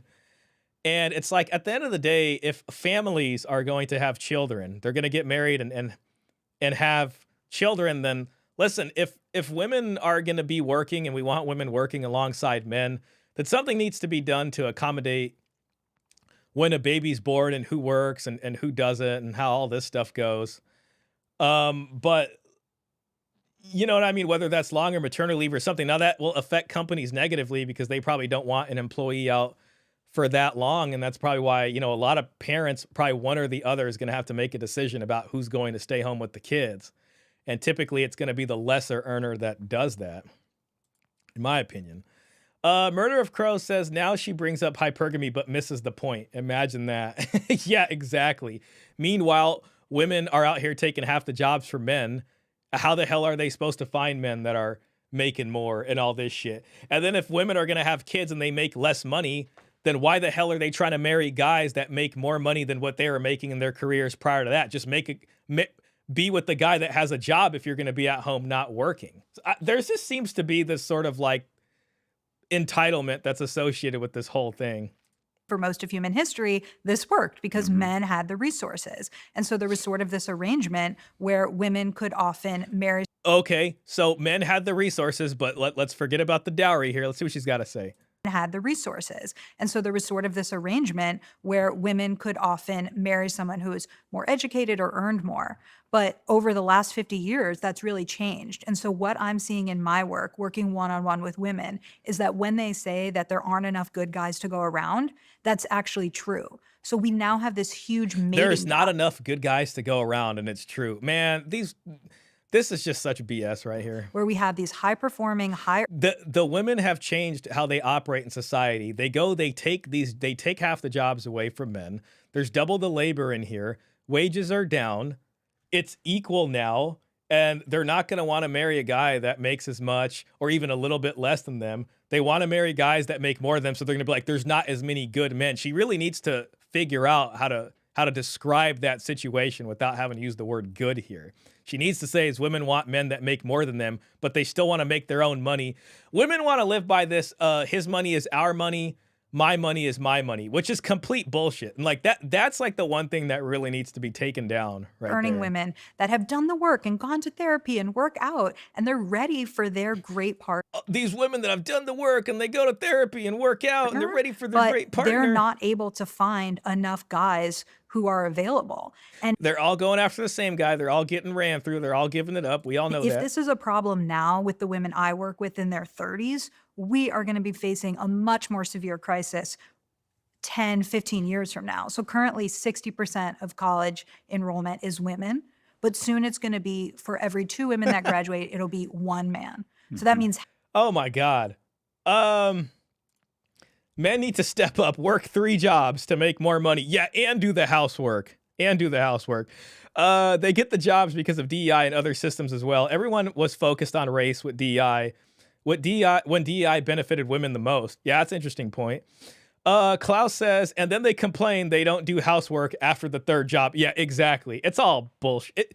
It's all BS, man. I swear to God, MGTOW wins again. It's just delusional at this point. And then to add insult to injury, a lot of these same women will go and get with some random dude, like, whoever the hell, some player type seductive guy. And then all the rest of all these, what makes a good man or not, just goes right out the window anyways. So then there's that. Regarding economics, Gary's economics spells out what's down the pipe. Avoid Gary's. Take if you're not into horror stories. Men getting trashed decade after decade, women most affected. Exactly. It's almost like men don't want to always do university work and go straight into a labor job. It's just, yeah, well, especially if you're not going to be appreciated for it or be able to get what was, promised out of that life. And then say you are that guy. And the problem is with a lot of these good guys is a lot of the good guys that hit that level. Psych Hacks talks about this also. There's this concept of overpaying. You get there, you get to that level, you work hard, and then you're supposed to get married to this woman who's making less than you, is going to sit here and complain and be like, oh, you're not helping with the housework and all this kind of stuff. And then that guy gets screwed over at no fault divorce. There's enough guys up there who are like, I'm not taking that crappy deal. You know what I mean? So monogamy doesn't make sense for them. And monogamy, again, is incentivized by the dowry. A guy with that type of prospect is incentivized to be monogamous because a woman and her family make an offer on that guy that's too good to give up, and you're stupid if you don't take it. It's like, all right, I'll be monogamous with you. And then this creates positive assortative mating going down the branch there. But the problem is women don't realize what class they're in, and they haven't accepted that. So they really need to be given a reality check on that. Kyle Wells says the lack of economically viable men is a notion parroted by women who barely have 2 viable brain cells to rub together. It's the epitome of women's desire to have their cake and eat it too. Exactly. That's exactly what it is. I want to be able to do all the same jobs as men, take the jobs from the men, be given preference over the men in college or this or that, be told I'm amazing, have men be talked down to. And then when it comes to marriage, a man making enough isn't good enough. He needs to be top 10% or whatever Scott Galloway's talking about here. And do all this extra stuff because I give birth and do all that, and he needs to help out with the housework, and then he wants me to work and this and that. It's just such BS. Like, nobody really cares about hearing that anymore. Klaus says they really think we are that stupid to fall for that trick again. Incredible. Yeah, absolutely not. Half of those women will not have a guy who graduates. If you want to sit at home as a woman and you want to sit there and focus on childbirth and do all that and just worry about the house, and you want to, she's talking about this kind of trad lifestyle. This is cake and eat it too, because she's talking about women who have a career, and then when it comes to having kids, they want to live a trad wife life. That whatever the hell this cosplayed version of a trad wife life is. You cannot do that unless you bring a dowry to this marriage. If you're working from 18 to 33 and you haven't saved any goddamn money, sorry to cuss, I apologize for that, and you haven't saved any money for your marriage, then yeah, you're going to have a hard time when you have kids because you're not going to have a plan to figure out that moment of time. And it's not just the guy's burden to do that. It's both of your responsibilities to do that.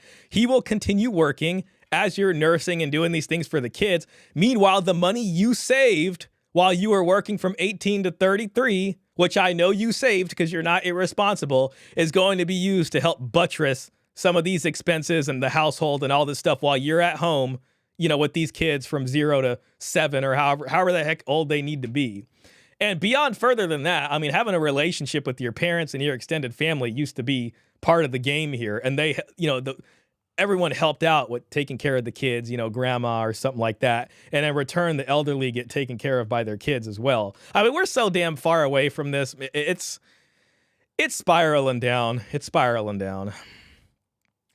Murder of Crow says, imagine when she makes more and also comes from wealth too. Yeah, exactly. Graduated from college. And so this is a crisis because these women are saying, If she comes from wealth and she's not married or she can't find one, that's a failure of her entire family. Because regardless of her coming from wealth, her family does not want to put down on a marriage from her or for her. They don't want to put down and be like, this is the offer. Let's go find someone in your class from another family that matches ours. And this is what we're going to do in terms of the dowry to ensure monogamy. So again, this is just another failure of romantic love, and they haven't figured it out yet. She's sitting here operating on, well, the man and the provider, and traditionally the women look for the, and then she's forgetting the whole other half of how that works in a civilization, in a monogamous civilization with no divorce, or very rare divorce, a dowry society. iTrevor says, our society has adopted a hyena social structure where the women get supported at every stage of her life and the men get fed scraps and get kicked out into the wilderness once they are old enough. Yeah, it's just a state-sponsored wealth transfer. Men are a utility value object. And if you're not married with kids, they're still going to get you to help support the welfare state, all this kind of stuff. And it's crazy that she talks about like these stats with women and, oh, they're going to make less in perpetuity. Meanwhile, most, homeless people out there, I'm pretty sure are men. I'll have to double check that. Nobody gives a damn about them. It's too late. It's too gone. They just weren't top 10%. Sorry. My main thing is, man, is men need to stop giving away marriage for free. We are past that. If she's going to sit here and she's going to say the best marriages happen at 30 and 32, and that woman hasn't saved any money for the marriage, but they're expecting that you have, oh, no, that ain't going to go over. That's not going to go over. She is not ready for marriage. Marriage shouldn't even be in her vocabulary. You got zero money, and you're sitting here and you're expecting the guy to shoulder all this stuff? Hell no. You better come in there with some money. okay, if you cannot be the provider, then you need to be offering more. Emotional intelligence is the new currency in dating. But if you can't be the provider, okay, so equal provisioning doesn't help. So you either need to be the provider or you need to be a butt kisser. Guys were raised not to be emotionally intelligent, not to give emotional support, but to be a provider. The whole other part of this is that when men do this emotional game, the attraction diminishes. And that's what red pill, the praxeology, the sort of attraction science, so to speak, has figured out. Women are not attracted to that. We know that, which is where her little theory here falls apart. And so they've been chasing this lion. I'm going to hunt for this lion of being a provider, but suddenly they're told you need to hunt for a tiger, which is emotional intelligence. They don't have the skills to do that. And so women have raised... I want to hear her opinion, both of their opinions on what emotional intelligence is and how that factors into a relationship. I think that would be fair to hear that from them. Klaus says saved money and has paid her college debts, I might add. Yeah, exactly. Both of those things. Kyle Wells says, to the extent that there is an actual solution to this problem, it will most likely come on the micro individual level. One man who walks off the plantation eventually becomes 1 million, and so on. Yeah, I mean, listen, I think MGTOW is the place to go, and men just do their own thing and take care of themselves. The thing that I think is a good addition to MGTOW is this understanding of how to truly negotiate and say, hey, I'm willing to get married, but this is the deal that looks fair for us guys here on this side. So men have gone MGTOW, and I think now men are figuring out, now that we're over here and they're panicking, here's what our negotiation strategy should look like. And if you're going to look at this sort of stratified layer of guys, men who are up here versus men who are here, and MGTOW encompasses guys who are out here sleeping with multiple women but not committed to them, and guys who are way down here who are having trouble.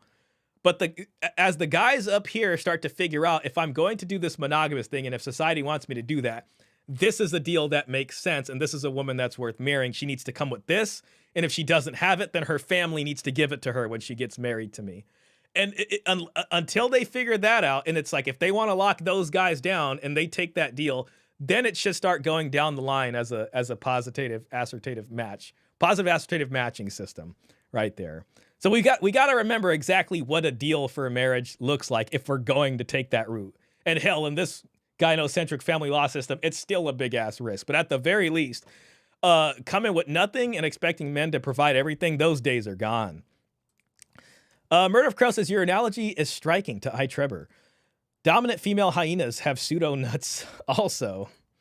Comment says, well, this woman is just speaking brain rot information a bunch. Yeah, she hasn't really said anything remarkable. Bar in terms of what they need from men, while men are continuously falling behind. Women don't even know what they want in that regard. Let's hear more about this emotional intelligence. I feel like, I think, because they haven't explained it yet, but just from what Scott has discussed, it's more about being able to talk about your emotions from the guy's side, which is just code for them saying they want more power over you. But let's hear them expound on that a bit. Yeah, there's a lot there. There's some nuance around the pay thing. So the data I've seen is that women under the age of 30 in urban areas are now making more money.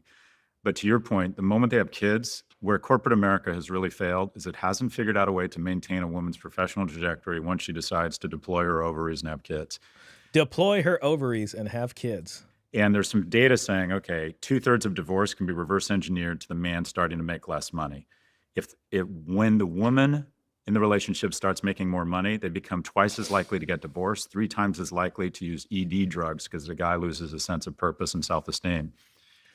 The study I read about that says that if you're married, that only happens if you get married and the woman was making less money before and then it changes. Something changes there. But if you guys both got married and they were both making around the same, then that doesn't happen. So someone gave me a study on that once.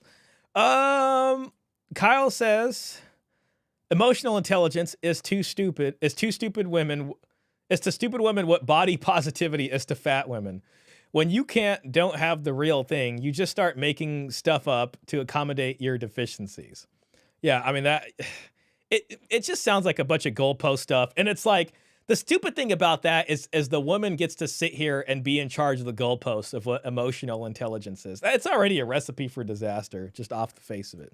What gets lost in that data is the reality is if a woman is stepping up and stepping into the economic void and being more economically what these women really want is to be cheated on. I'm sorry to say that. It sounds really mean. I'm sorry, but that's what they're looking for, and that's really what they're attracted to. And they're attracted to these top quote-unquote good men. And let me tell you, those good men are sleeping with a bunch of women and cheating on them, and that's what they want.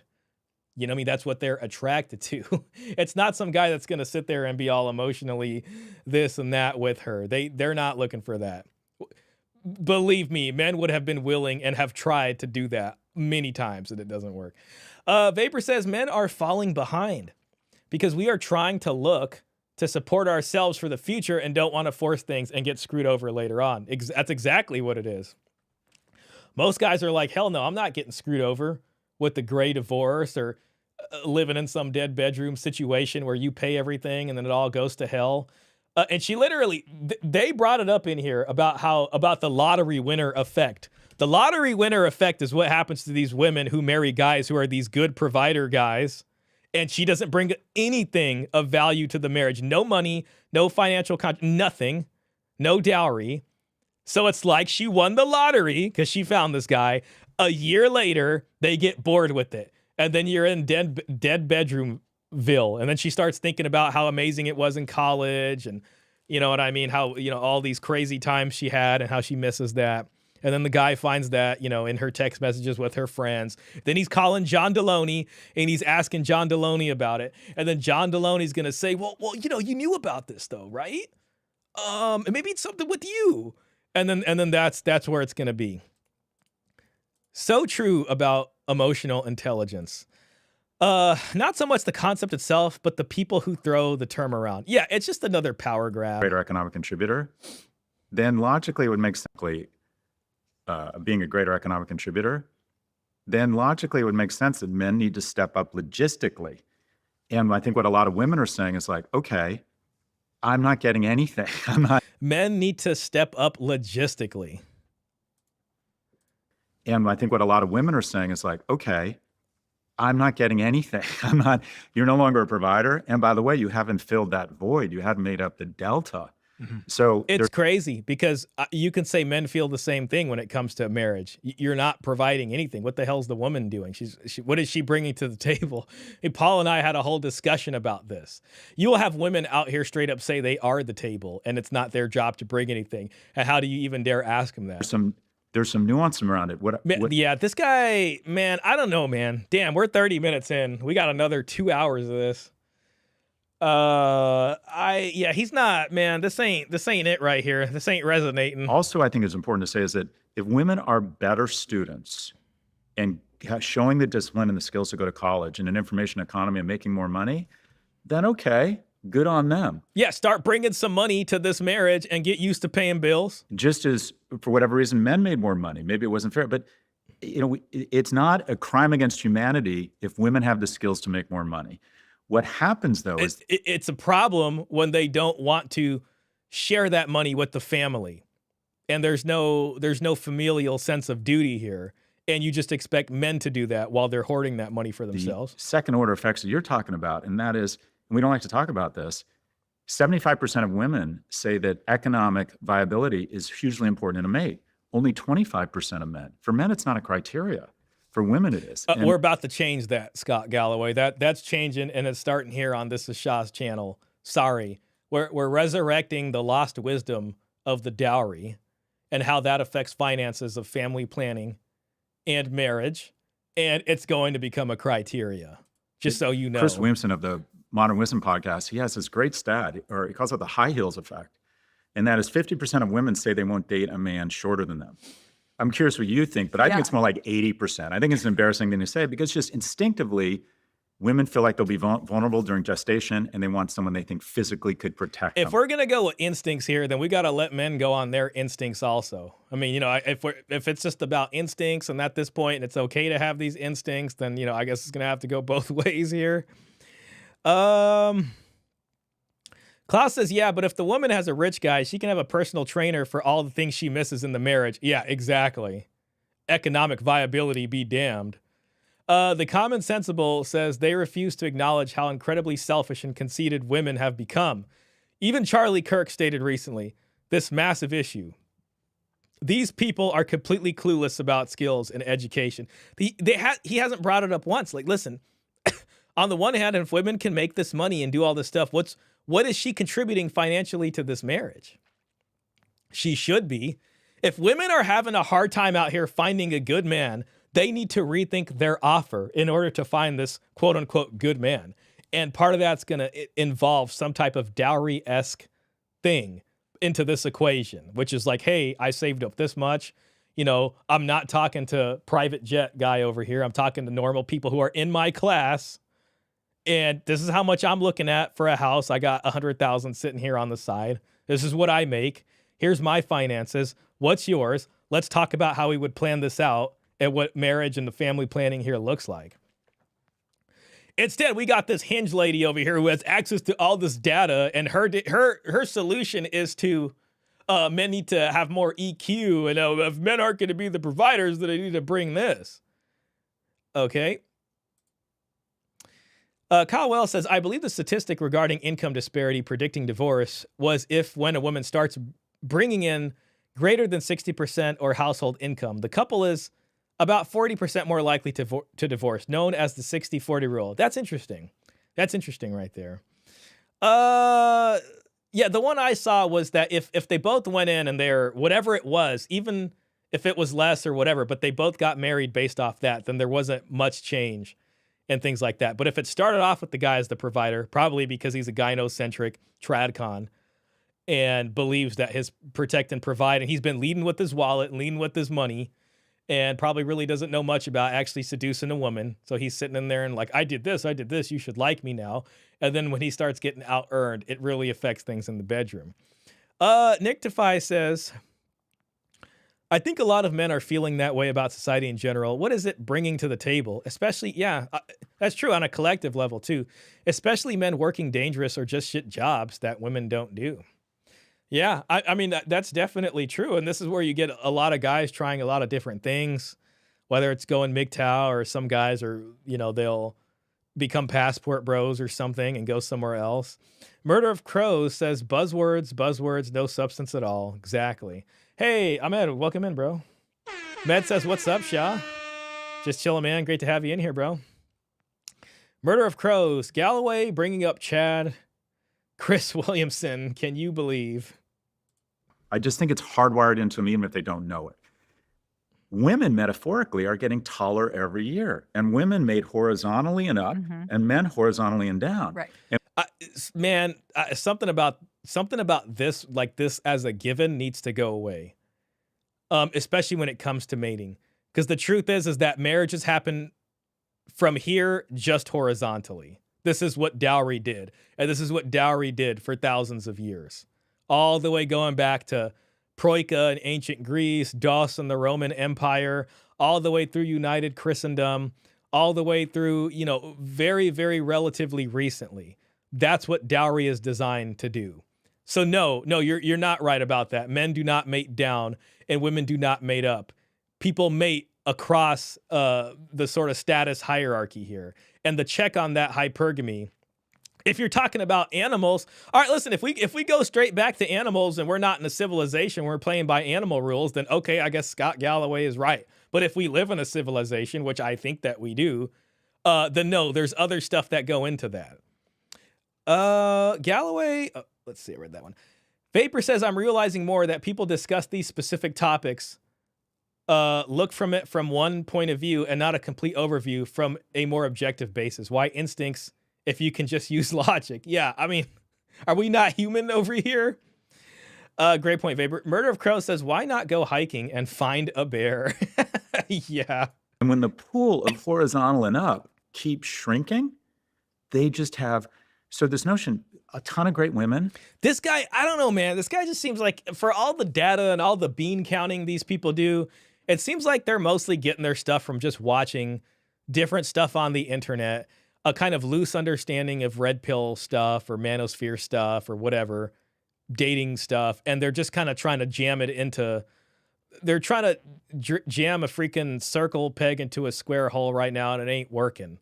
I expect more from these folks who sit here and say they dedicated their life to looking at all this data and they got access to all this data. What they need to do is open a history book and figure out how it was and what the hell changed, and then figure out where we're going from here. Common Sensible says, 100% correct. We used to check hypergamy because of the way human beings formed classes in society and community. Yeah, I mean, and that's really the case. That's really the case, especially in monogamous dowry-paying societies.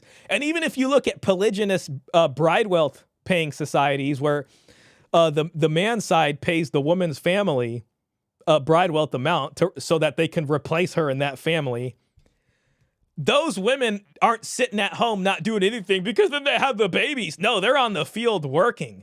And then they have babies because they're healthy and they can do that. And the body's designed for that.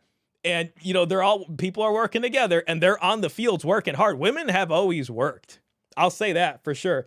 In a monogamous dowry-paying society, their jobs got more housebound because they didn't need to be on the field, because the plow tilled so much land at one time that it can make way more calories of food than the regular subsistence farming that they were doing before that could, which was done by hand tools. That's why they worked so hard in a polygynous society, and why there was a bride wealth. Not paid to her, paid to her family, because they labored.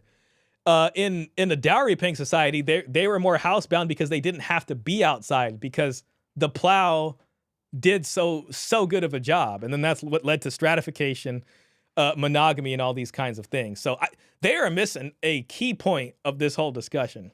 Where are the men? Or there's no men? There's a lot of men, just not men they'd want to date. Right. And then you speedball it with the guys who are in the top 10% And can again, engage in Porsche. this is what happens when romantic love completely takes over. What they're talking about, men don't want to date, or that women don't want to date. This is completely love detection model. This is completely, it's straight. It's not civilizational at all. It's straight animal level of like, this is who I want.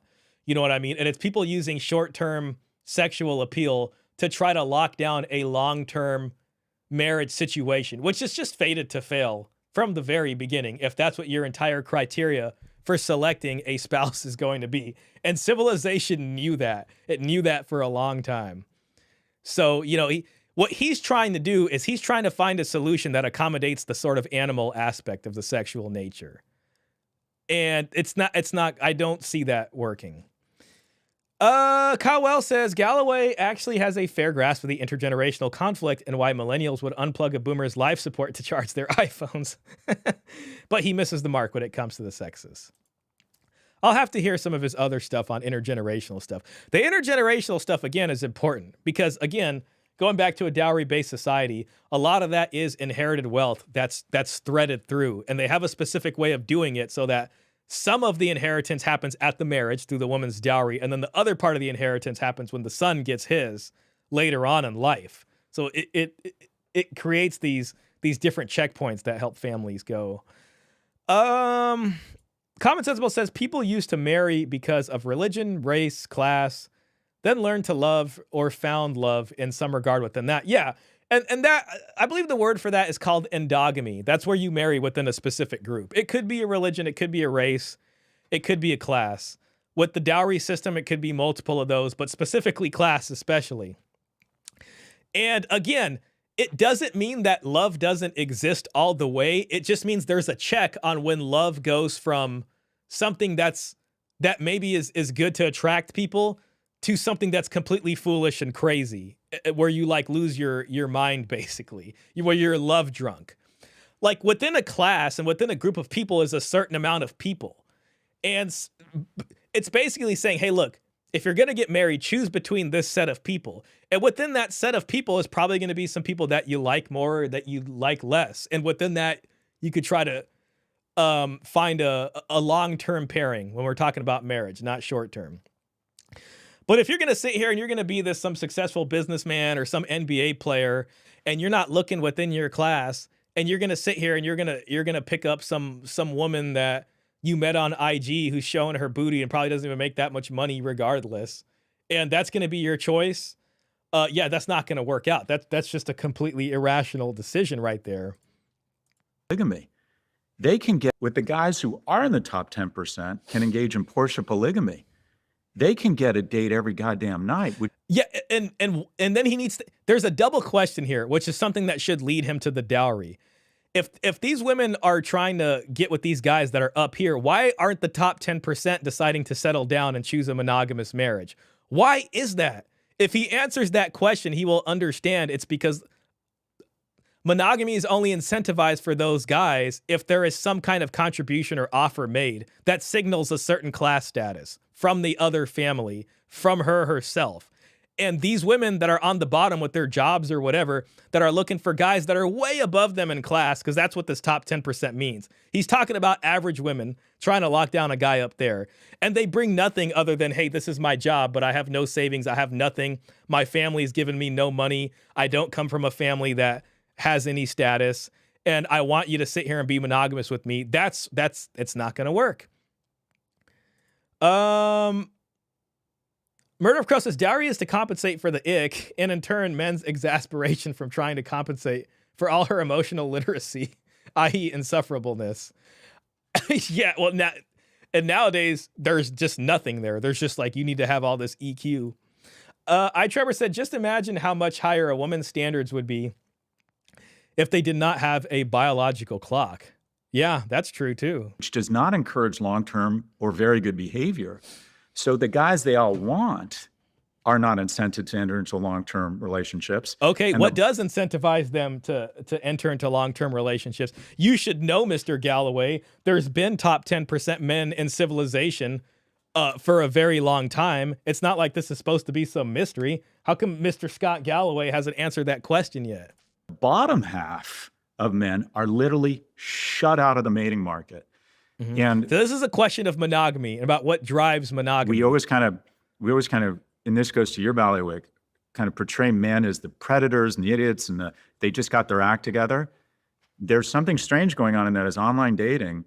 When a woman can go out with a guy, a high status male, and I'll put forward this thesis and I want you to respond to it. Oh, here comes the thesis. I bet you we all heard it a bunch of times. she can have sex with him. Okay. which could- Oh, here comes the thesis.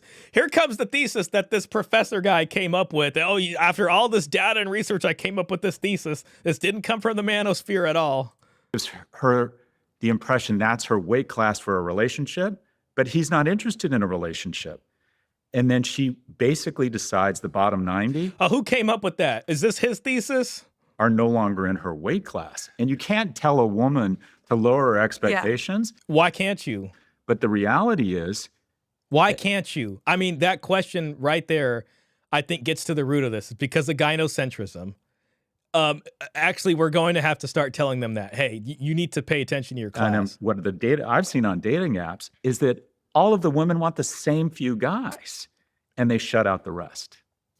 Yeah. Okay. So there's a few things I'll respond to there. So one, going back to the income graph, I want to just call out that yes, right now in a few urban markets, women are making more than men. So women in DC and New York under 30 are making more than men on average, but in most situations, men are still making more than women, but we're talking about a projection. Going back to the dating research. So yes, it's exactly as you described. What we have right now is Let's hear what she's got to say about this. fewer and fewer men that are hypergamous mates for women. So if there's a much smaller pool of guys, then what you have is you have a bunch of women competing for the same men, and then a bunch of guys get ignored. But what I also see is that those top guys are having a hard time deciding. So I feel like why are they having a hard time deciding? Why can't they lock that guy down for a long term? See that I don't think she's going to have an answer to coaching that. practice as a dating coach, I'm working with a lot of How women did they lock down those guys in the who past? say, what do I do? I've changed my profile the way you said I should. I took your class, but I still feel like there's just not enough great guys. And here's the thing. If this advice about EQ and about doing all this other stuff isn't going to work to lock down some top 10% guy for these ladies, why is her advice to these bottom 50% men going to work to lock down the ladies on the other side? And then I work with these CEO men who are having such a hard time choosing. And so I think we really have this exacerbated problem. Any CEO guy who's hiring her to help with his love life is just plan on not being a CEO in the near future. So many women are competing for the same men, and then a bunch of guys are getting ignored. And then what ends up happening is, where do those guys go? And they go online. That's what you see. They go to porn. They go to porn, or they go to Reddit. I mean, I love Reddit, but they're really going to is she going to talk about what advice she gives to these women to lock down that high 10% guy? I don't think she is. Now she's going to go to work these bottom 50% guys. We'll finish it. We'll see. Let me just get to the chat real quick. She missed something there. She missed something. Shah, stop speaking of me, please. To Luke Bura, hey, shout out, man. Great to see you in here, bro.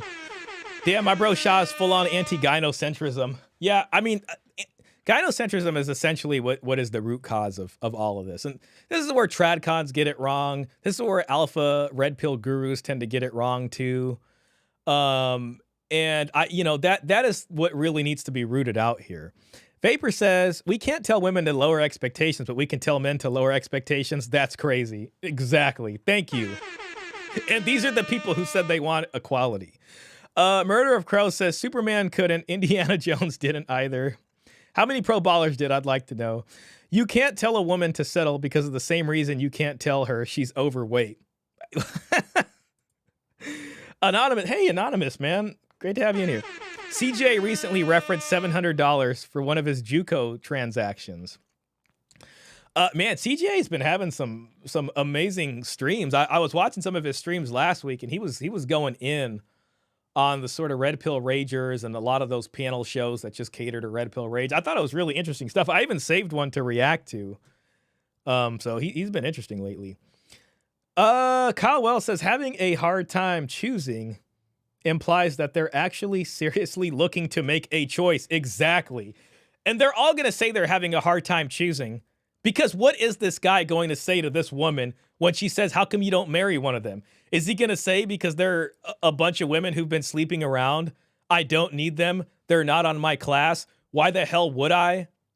Why the hell would I? Are any of those guys going to sit there and look her in the face and say that to her? I mean, They all know it. They're just not going to say it.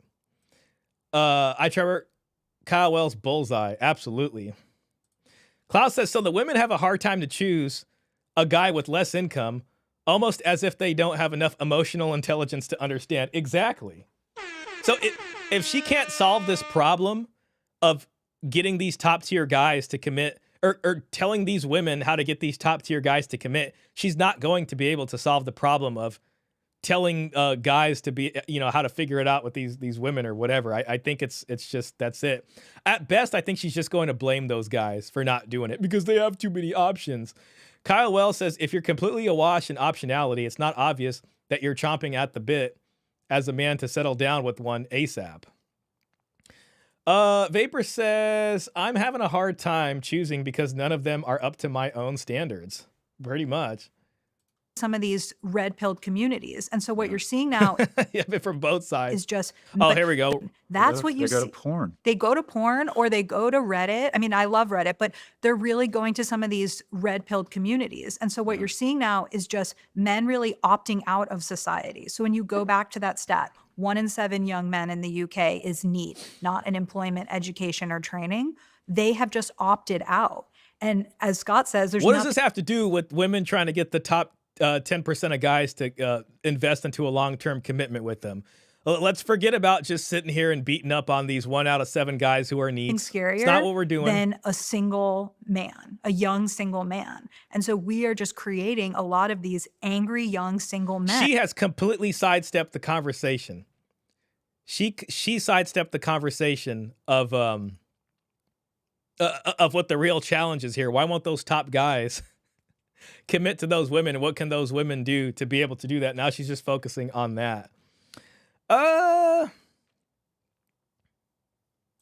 It's almost as if all of her posturing divulges many women's insatiable materialism and thrill seeking. That's interesting. So Common Sensible says, I 100% disagree with Peter Wright's belief on gynocentrism. It is clear in the late 1800s in the Anglo-West, we started to move in gynocentric direction heavily. Feminist movement cemented it. So what is it that you disagree with exactly? If I remember correctly, Peter Wright will put the roots of gynocentrism in romantic love, which what he would call the feudal model. And this started out early amongst like nobles and knights, which was called courtly love, and then that went into chivalry, and that slowly moved forward, and then it became, I guess you could say, democratized after, printing press, industrial revolution, and then this kind of stuff as people wanted to do that. I don't think you were saying anything too different. And then feminism as another level or tier of gynocentrism then moves in after that. It doesn't sound that different. Mr. Pitt says, if women are having a hard time choosing, it means the men they want to commit to don't want to commit to them. Yeah, very simply. And that they don't have enough qualities to get them to commit to them. You have to use their own same logic against them about the men who are having a hard time getting them to commit. It would be the same thing on the other side. But they all want this top 10% and they're okay for it. Men out here want supermodels. You know what I'm saying? But it doesn't make sense to expect to marry that at a certain, depending on who you are and where you are on that class of things, you got to be realistic about stuff. Same with them.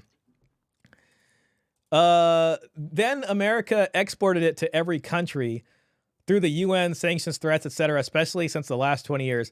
That's the real other mystery I'm trying to get through, especially when it goes to this like USAID type stuff. I listened to a discussion on Paul Elam's channel that he had with an Indian men's rights guy named Vasant.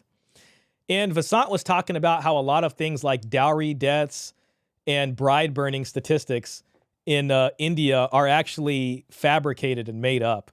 And one thing he said is that if a bride passes away in the first 7 years of a marriage, the government automatically in India labels that as a dowry death, which doesn't make sense. So he says a lot of these numbers are inflated.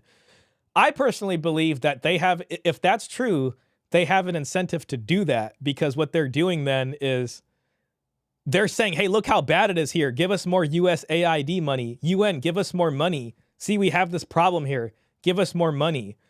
And then what happens is when you mention dowry, they're going to be like, oh, well, that's associated with violence against women because of all these inflated statistics. But the question is where was all this violence present in Europe when they were doing dowry, or in other places in the world when they followed the same thing?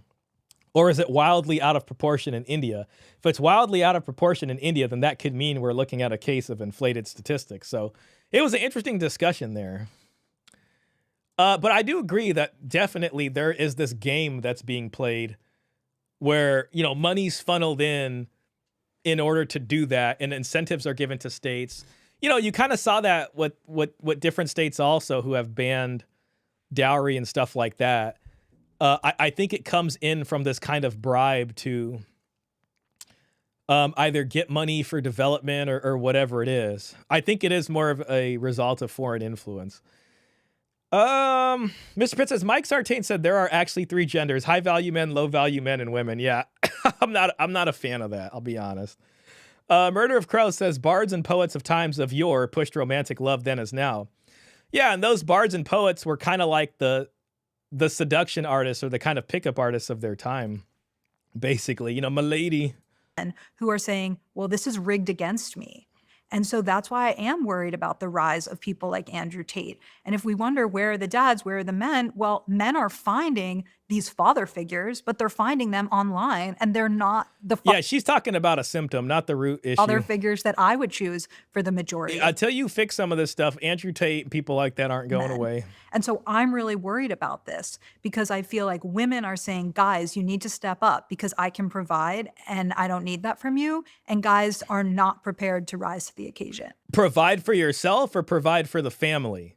Because it sounds like you're not really willing to do the latter. What are women looking for? The men don't want to rise to the occasion. Absolute bollocks, to use a UK term.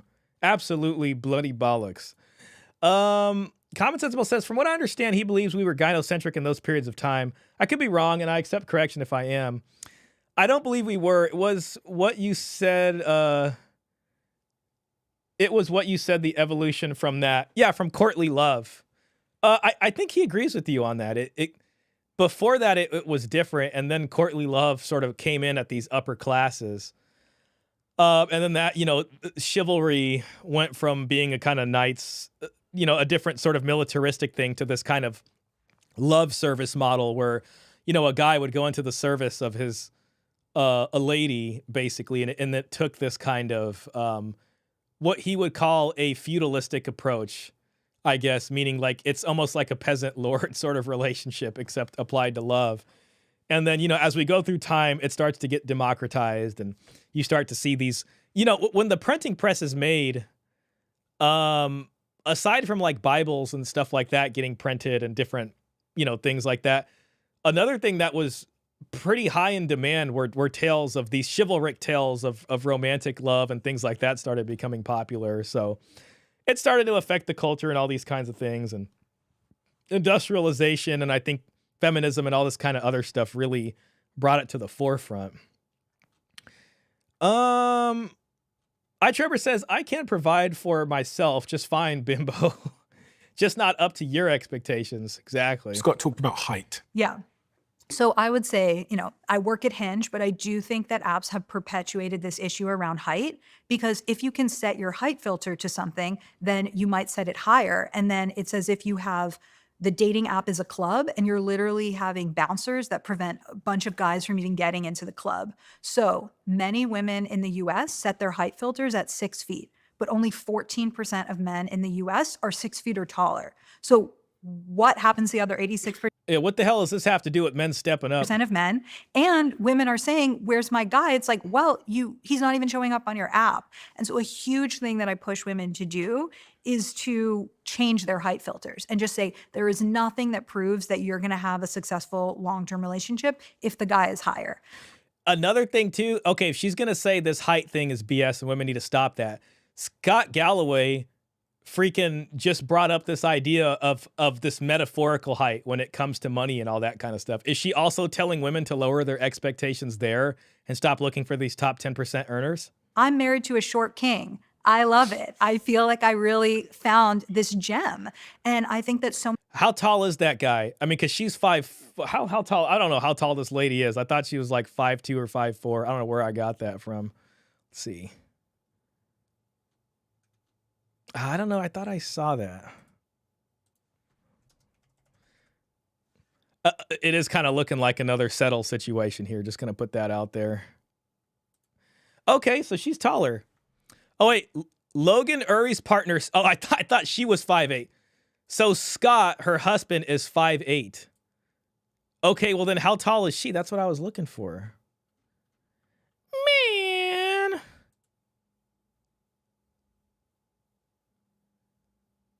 Dude, look at this right here. Look at what freaking the internet's telling me. Uri met Scott at college, and they started dating years later after working at Google. So she met this guy in college. He wasn't good enough then, but they started dating later. Before they started dating, Uri had seen Scott's Tinder profile and initially didn't think he was her type. Uh-oh. Describing him as a bro. Uh-oh. Uri and Scott have been together for 9 years. In 2019, Scott was diagnosed with bone cancer and needed a below-the-knee amputation. They got married in Golden Gate Park before his surgery. Uri is known for her dating advice, while Scott is known for being her partner and supporting her work. This guy is only... Okay, this guy graduated from Harvard. She's known for dating advice, and he's only known for being her partner and supporting her work? What the high hell is going on here? Let me look at this Tinder profile. Let's go to The Guardian. See if we can find this. Bro.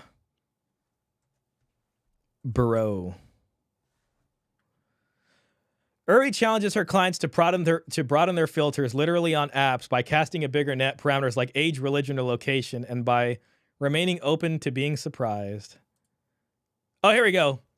All right, so Uri met Scott at college. They started dating years later after they both wound up working at Google. Okay.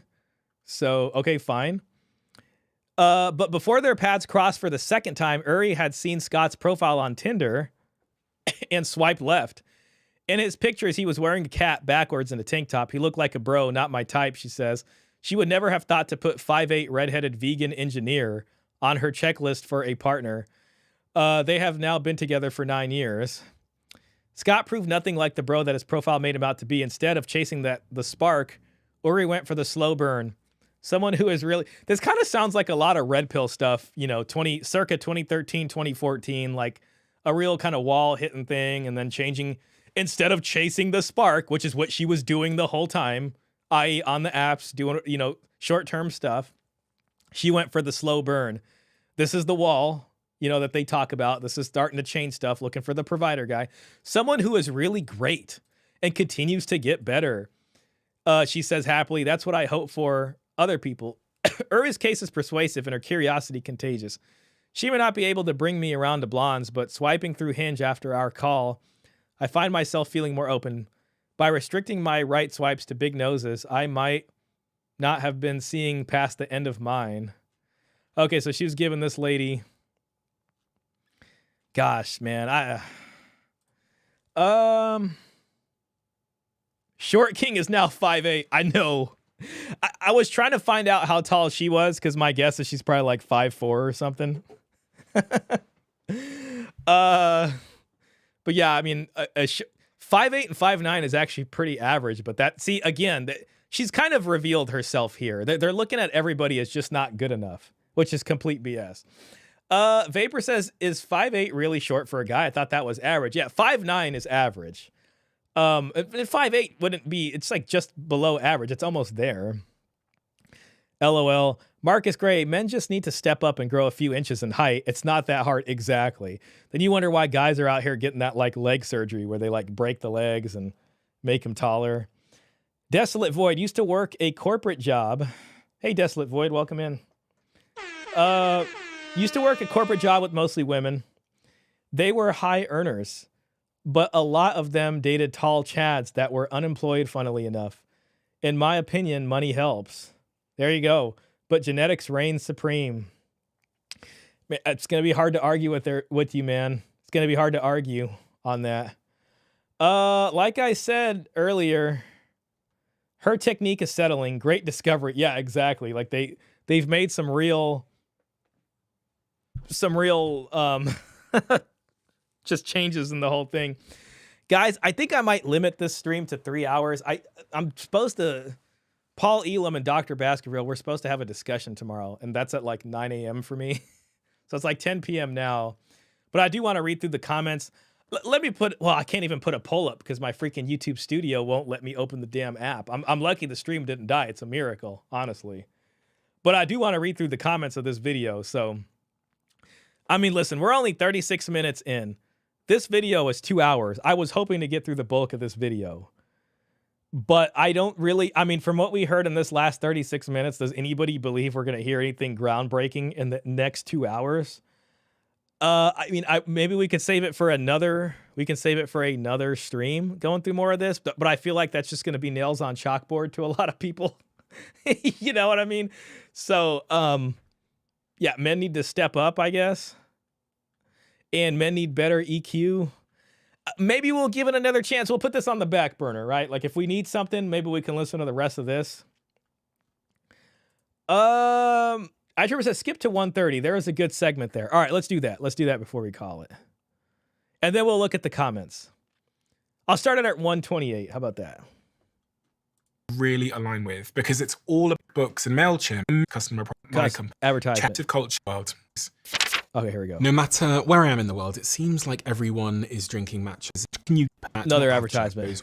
Online at I just hit straight up ads, where you can get 40% off your first order with code Steve. Oh, that's so nice. What role does feminism and the rise of feminism play in all of this? Because I've had people on my podcast. Yeah. I think actually our last episode we published was a lady who's a child psychologist. She's been that way for 3 decades, and she came on and said that the feminist movement has let men and women down in some ways. There's been great upsides, but there's also been a cost. And one of the things she was really big on, which I thought would be extremely controversial, it turns out it wasn't in the comment section, is that she believes women should be there for the first 2 years of a child's life. And I was like, I questioned her on that. I was like, and then I looked at the stats and I looked at the research, and she basically makes the case that because the mother is producing certain hormones, so I searched and it was true, we fact-checked that episode, and then beyond. Real quick, Mr. Pitt, are you going to start simulcasting the Kicker Rumble? So far what I've been doing, bro, is like I've been doing Twitch and Kick for gaming, and then I've been doing YouTube and Twitter just for this kind of stuff, and I was kind of keeping it apportioned like that. I can add Kick in there. I don't really get any viewership on Kick, to be honest, but and I do want to add a Rumble. I really should add a Rumble because I have a Rumble channel and it was doing fine, but then YouTube stopped Rumble's ability to sync content with YouTube, so the channel just stopped. But I do need to add that in here and just make that another place to freaking simulcast to. So I'll definitely add that. Oh yeah, the grid. Does it work without the grid? Yeah, I forgot to put that back on. Thanks for reminding me. I put off watching it. Let me just add this real quick. There we go. Just don't want to lose that.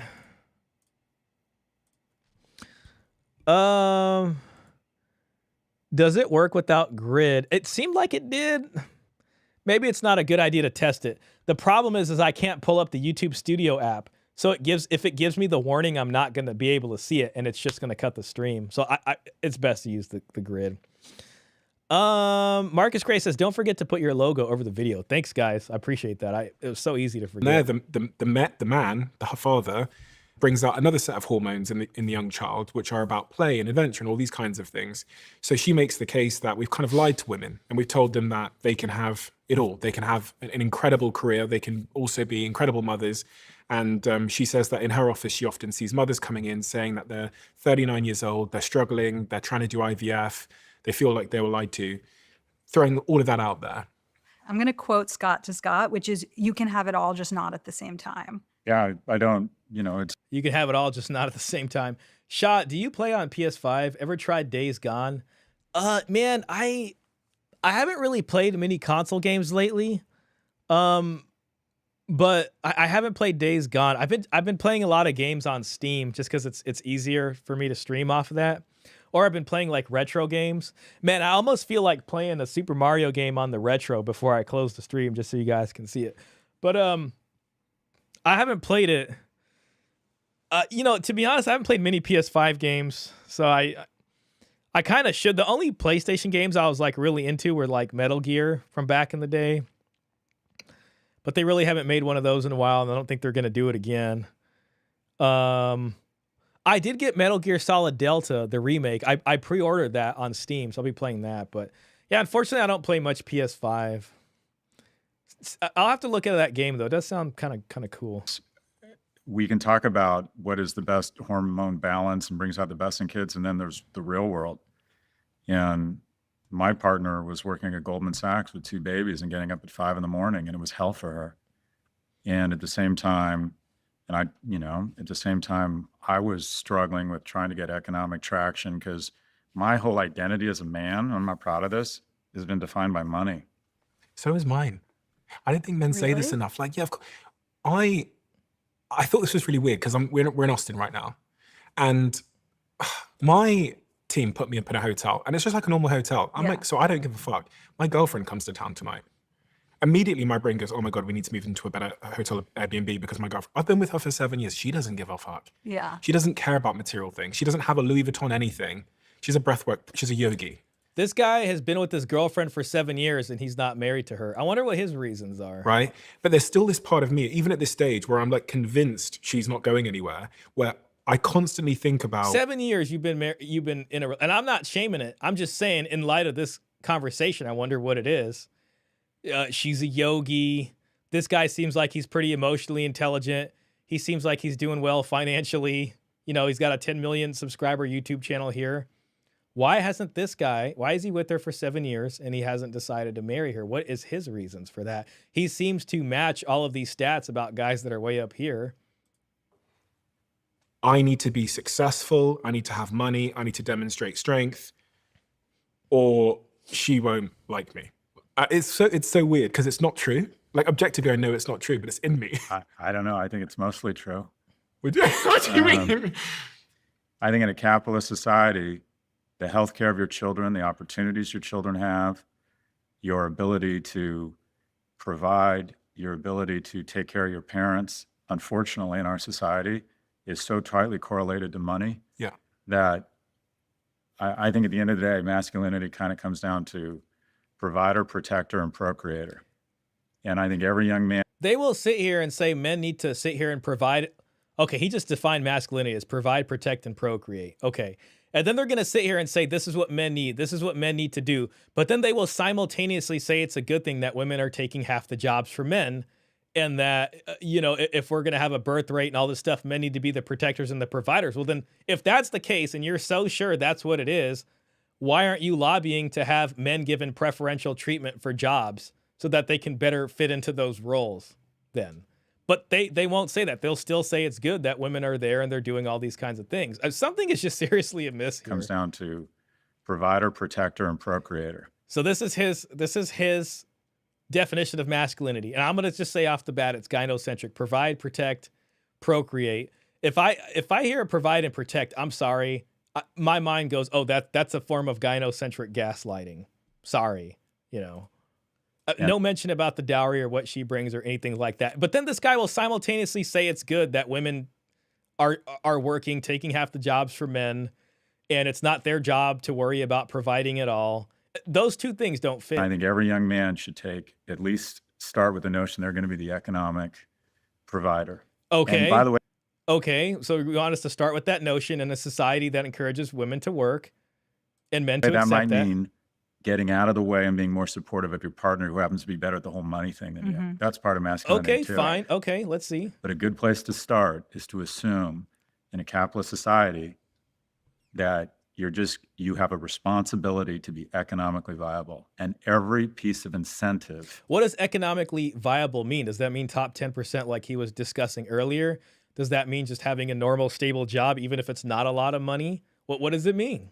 In our society, And if not a lot of these normal jobs are considered economically viable, then what the hell are we talking about in the here? 70s, when I was in grade school, our principal was a cool guy. He wore cool jackets and he had great hair and he smelled aquavelva and he drove a 240Z. You could be a high character, handsome, interesting, cool guy into karate or whatever. Now I just think it's all about the Benjamins. Why is it that men think that? Is it because they're meeting women that don't that want they talked about hypergamy earlier, that are they want to marry across or up? So why would they think that then? How is that a mystery to Our you? society, democracy, your rights, your sexual attractiveness as a man. I don't care what. Yeah, write me an article about how men just need to be emotionally available. Bullshit. It's Okay, I'm so glad he said that. disappointingly about money, in my view. All the incentives telling young men, and so they go to these get rich quick schemes. If they can make money, they feel like losers. But what you're feeling, quite frankly, is common sense from every signal that if for some reason it doesn't work out with your mate, your selection set of mates, how interesting you are to other men, your opportunities, your rights, your democracy is going to be based on your ability to be economically powerful. It's not the way the world should be, but it is the way the world is. And when I say Economically powerful, and this is different from economically viable or just being a normal person that has a decent job young men is, like it used to be. there's just no getting around it. You have to be economically viable. Would you Okay, so men need to try harder. I wish he would define economically viable a little bit more. say the same thing to women, or would you say there's no getting around it, you have to be hot? No, I think women, unfortunately, That's an interesting question from her. so this is base analysis. Men get turned on with their eyes. It's more important for a woman to be aesthetically attractive than a man. Women get turned on with their ears. That's the way I would describe it. I think economic liberation and independence is paramount. The Okay. thing that was the hardest thing in my Women's economic liberation and independence is paramount. Okay. If that's going to be the case, then women need to step into this provider role somewhat. life growing up, whatever trauma I had wasn't not having a dad in my life. It was that me and my mom didn't have any fucking money. And it was humiliating for us.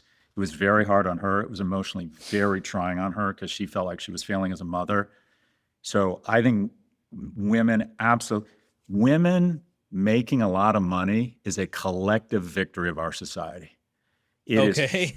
hugely important and wonderful. We should do nothing to get in the way of that. That doesn't in any way, though, obviate the fact that a man's opportunity, sexual currency, and place in our society is almost going to have an R of 1, regardless of how many subscriptions to the Atlantic or the New York Times you have, of his economic viability. And I think it's gotten worse. See, I don't even know if that's true. Like if you look at it from, so he's going to say women being able to work and their economic liberation is paramount, one of the greatest successes of our society, but he will not say that with that success comes a different kind of duty that should be assigned to women. Like he's just like, but still, for a man's sexual currency, you need to sit here and be economic and economically viable. But that's not even true, because we know women will go for guys that, quote unquote, give them the tingles or whatever, that have nothing to do with money. You know what I mean? So it's like, I don't really know if there's a 1-for-1 of economic viability and true sexual interest. There might be a type of prostitutive type of interest there, where they will transact some sort of masturbatory sex for some money, like in some sugar baby style arrangement or whatever. Or, well, I'll get married to you if you make my life easier and pay for a bunch of things. But when it comes to sexual interest, I think that's going to be different. So I don't know. I'm not really feeling this. Seems like a bunch of gynocentrism just coming out. It's on PC also. I'll have to check that out, man. If it's on Steam, maybe I can stream that. The common sensible, these people are insufferable. I call this the delusional boomer mindset. You can't have it all. No one can. Be humble. Very true. Vapor, it's all about money because society makes it all about that damn money. Very true. Trevor, men become what women sleep with. Women's standard needs to change men's behavior. Absolutely. This is another thing the red pill has figured out. And they figured out that these women are going after these bad boy types. You know what I mean? As opposed to this other stuff men grew up with in terms of how to be. So that's where I think this whole, you got to be like, no, you could still bed women the other way. Or at least some of these guys are doing it that way. But then there's guys that make plenty of damn money and they're still not able to. I don't know. Something about this ain't, I think he's missing a point here. Klaus says he's wrong. Women like the chats. There you go. Yeah, that's the look. Exactly. Thank you, Klaus. And there is no obligation to be economically viable. Just walk away from having a family. Max. Hey, welcome in, Max. Why do they always have to keep hedging and putting a million caveats just to say one positive thing about men? Exactly. And I feel like that's how you know that whatever they're going to say or what they're saying just doesn't make any sense at all. It's not straightforward conversation here. Murder of crows. Aren't women's standards already changing men's behaviors to everyone's detriment? Absolutely. But they won't dare bring that up. Trevor says correct. I guess change the other direction. Yeah. Again, this is just going to push more men to MGTOW. We're almost to the end of this segment, but let's push I don't think it's got, you used to be able to, if you were a high character, kind of cool, interesting, nice guy who was a principal. Interesting, nice guy. At a junior high school, you got sexual currency. Now I think you can be a fucking dipshit, but if you've sold $10 million in Dogecoin, you can get laid. Maybe for that guy with no other form of sexual interest. But the fact is that woman will consider that guy with the money. He's basically telling you to lead with money, which I'll be honest, to me comes off as weird. Because before that woman decides to be with you, who's over here leading with money, she's sleeping with somebody. And we know who those guys are. Klaus told us about it. He's missing that. And listen, there's another problem here of overpayment. Say you're that guy and you finally come into all this money. There's still going to be this realization about a woman's nature. Like, if you're not getting nothing from women and then you got to sit here and be a $10 million Doge winner to be able to sleep with these women, you're going to know something about them that's going to make you question them and really not, like, yeah, fine, sleep with them. But how are you going to have respect for a person like that? Dogecoin. There was, for the longest time, never a mention of hypergamy. Now, nearly all their buzzwords are late and so hollow. Yeah, exactly.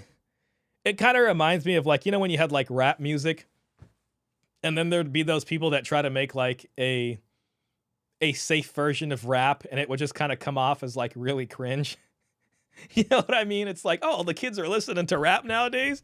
All right, well, we just got to make rap music, too. And then it just was, like, really funny. And not like the real thing at all. And everybody's like, what the hell? And it's just getting worse because our capitalist economy is providing so many advantages. And whose fault is this? I mean, there's not going to be one word about women needing to change standards when it comes to income. He's like, sorry, men, you just need to try to figure out how to make more money. It's all capitalism's fault. The women are forced to want guys that make $10 million. Solely based on money. And it sends the wrong signal. But I just tell dudes, you have to be economically viable. And some of that is just having discipline around saving money and showing that you have your act together. Maybe you don't make a lot of money, but I'm responsible. I'll be a good mate. I'll be a good partner. Maybe you're making more money than me, but I'll bring discipline. I know how to fix shit. I can be a good mate.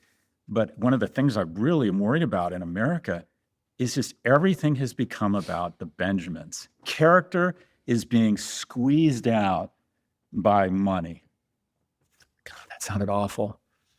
Look, I want to ask you, have you... All right, I think we made it to as far as we needed to go here on this. Let's just check out the comments for a bit. Kyle Wells says, the constitutional inability or unwillingness to tell very average women that they are, in fact, very average will make a collapse-ish level event more likely. Problem will be ignored until it can't.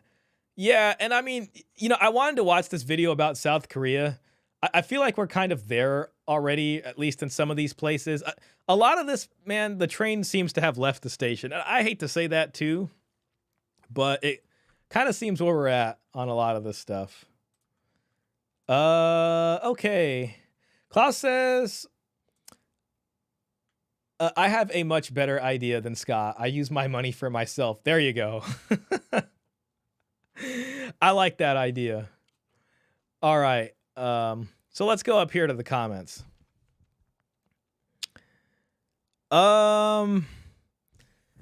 Future Shock. I used to think the worst thing in life was to end up all alone. It's not. The worst thing in life is to end up with people that make you feel all alone. Robin Williams. This person says the worst kind of loneliness is when you're surrounded by people and yet can't talk or share what's really on our minds and feelings. Flex Galaxy says male loneliness epidemic intensifies. Companies, how can we profit off their suffering while pretending like we care? NK Derek says the problem we have is because most people always taught that you only need a good job to become rich. These billionaires are operating on a whole other playbook that many don't even know exists. Adam says, I'm a 26-year-old commercial airline pilot, 5'11" with no debt. I like to think I'm kind to people and have a good sense of humor. I don't think I'm a bad-looking guy. The fact you can go on Tinder and go through 200 swipes to get one coffee is so true. But I've come to the realization over probably the past 6 months that I want to go back to the old school way of meeting people in person, and I've been shocked at the success. I'm not saying the table has been flipped, but I hadn't realized how cornered we were on dating apps. The real world still exists and allows the natural bonds to be formed we all want. The problem is with a more digital world, those places to meet people are also declining. But if anyone is in my shoes, and I'm still learning, so take what you want from this. Learn how to be confident enough to just be yourself with someone who's a stranger, strike up a genuine conversation, and you'd be surprised what can develop from that. Give him a thumbs up there. The problem with these discussions is that they only concern men in their 20s. Men don't stop existing at 30. Hey, look, it's complicated channel. Oh, I've seen this before when I first did it. I forgot about that. Why is women's empowerment? Hey, look, it got 2.3 thousand upvotes. Why is women's empowerment all about liberation and choice, while men's empowerment is all about masculinity, duty, and sacrifice, which is actually the opposite of liberation and choice? How can what empowers one gender be the opposite of what empowers the other? Man, fantastic question. Fantastic freaking question. This guy freaking calls out all the BS we just got done watching here. I don't know why I thumbs this up. I can't believe I forgot because I looked at it when I was going to choose this to react to and I saw his comment in there. Bars. I guess they are just reactions to whatever went too far in a cultural status quo. Because of men, especially alpha men, that gave that definition to boys. Because men have always... Yeah, it's interesting. You know, these red pill alpha male simps, guru types do perpetuate that. Because men have always been liberated and have always had choice, not using those things wisely is the problem. I don't really believe in that. I mean, even going back traditionally speaking, it's not like men can sit there and go follow their love and marry that. No, because their family would be like, what the hell are you doing? That's a stupid marriage choice. And we're not going to help you out or be a part of this if you're going to do that. Both parties had the pressure of family weighing down on them when it came to this. So she's living in a fantasy. Well, men were always liberated and had all the power and choice. It's only a problem if women are running out of men that meet their standards. Honestly, the whole thing is gaslighting. We traded families being raised in the home with mom for GDP. Women didn't just magically decide they never wanted to be home anymore. Absolutely gaslighting ourselves. God forbid things crash. God forbid we grow at a reasonable pace. It's all about the top getting rich ASAP. Read Esther Villar's The Manipulated Man. It has all the answers. That's a really good point. All right. Mo Bear says, what I hear from my male friends isn't I'm worthless or I'm useless. What they say is I have no future or I can't afford property, marriage, and kids. Podcasts like these that keep talking about the horrendous statistics of struggling young men should actually bring on a struggling young man to hear him speak. This really hit me. Here are a few realizations I've had about masculinity in relationships. Number one, stop blaming external factors for my situation. Took full responsibility in my life. Women can sense that. I read all books on mind bloomer and really took their lessons to heart, especially when it comes to self-worth, setting boundaries.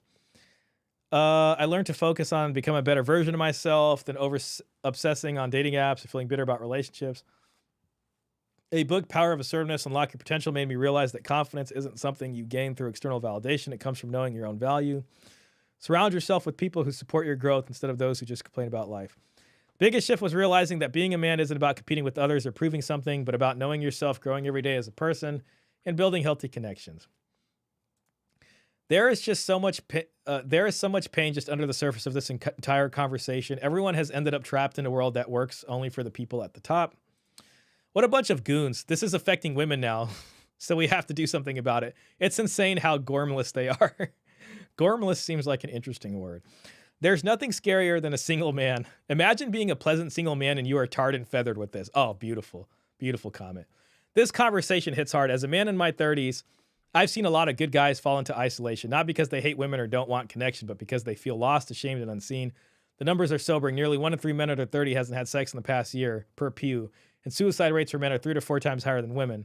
That's not just a stat, it's pain.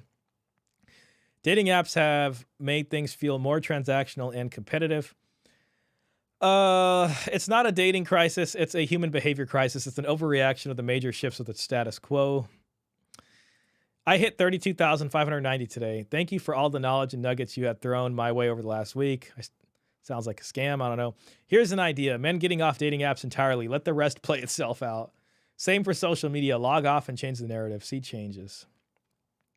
Scott calling men weak for generally becoming more depressed than women after the death of their father in childhood perfectly exemplifies what Logan immediately points out, that this may be due to stigmatization by society, in this case Scott, of men being open about their feelings, leading to the unhealthy and unsustainable practice of bottling up their feelings. She works at Hinge, so not only does she have the data, she's part of the actual issue. Until society stops demonizing and disrespecting men and masculinity, many men won't be interested in doing what it takes to meet the high expectations of women today. The protection and provision of men must be earned with respect, support, and encouragement. Otherwise, men choose to live in their own bubble. All right, let's read one more. As a 35-year-old, I'm grateful to have escaped the assault on boys. I caught the tail end of the toxic masculinity uproar, but thankfully I'm old enough to have developed the mental fortitude to not care about society's opinions of who I am. Trust in your own abilities, laugh off the critics, and live your best life, brothers. One more. So Scott's solution to the problem is just telling men to get rich, bro? Brilliant and insightful. Does this guy realize that men can't be providers today unless they have an exceptional career like a lawyer, doctor, entrepreneur? Fantastic. Yeah, all right. Well, I think we made it. We made it some places here. Let's just catch up with the chat. Let's see. Sorry to cut it early, guys. I just got to freaking get up early to have this discussion with Paul and Dr. Baskerville tomorrow.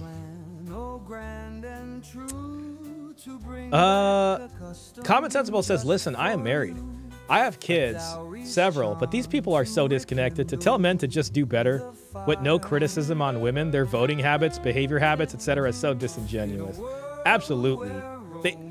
These people were, it's like they were, it's like that guy was a hostage.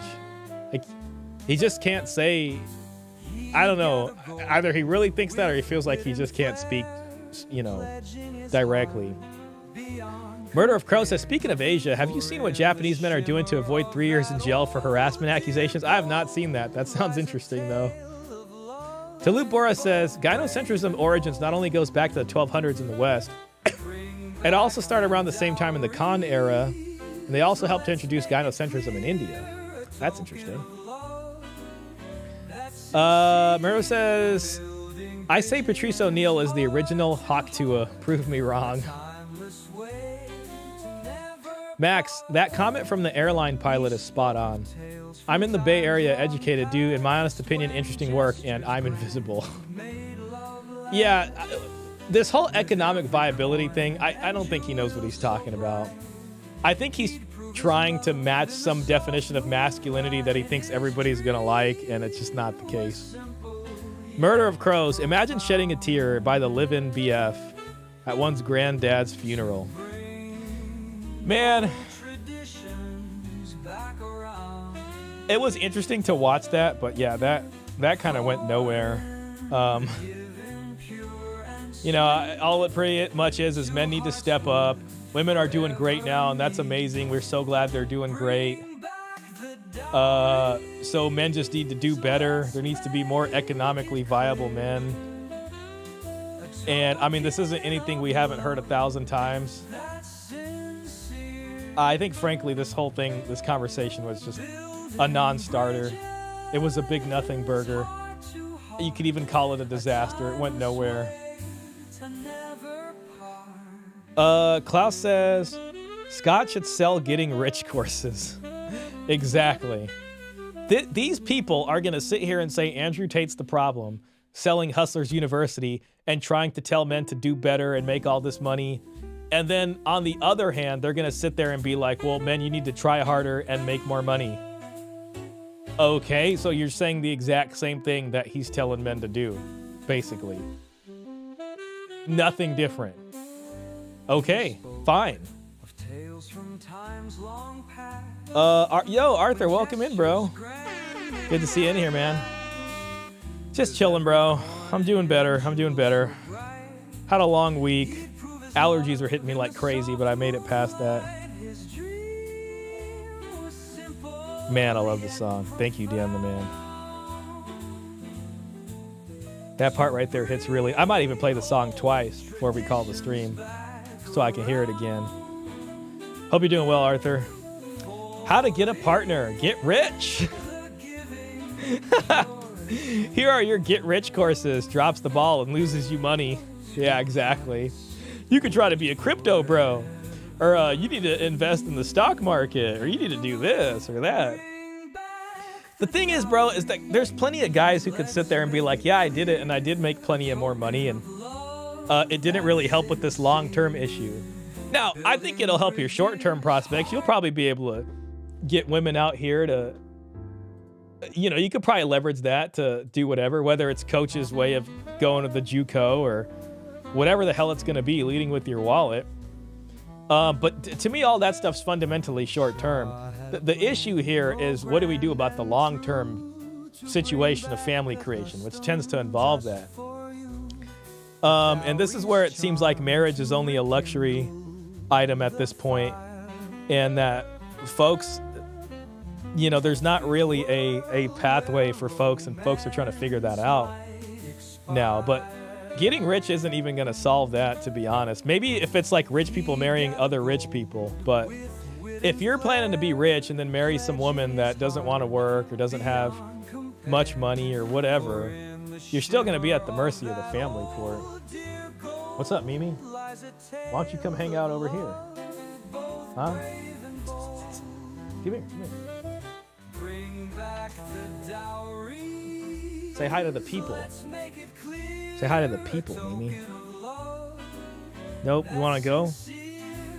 Oh no, the wire. What's up, Mimi?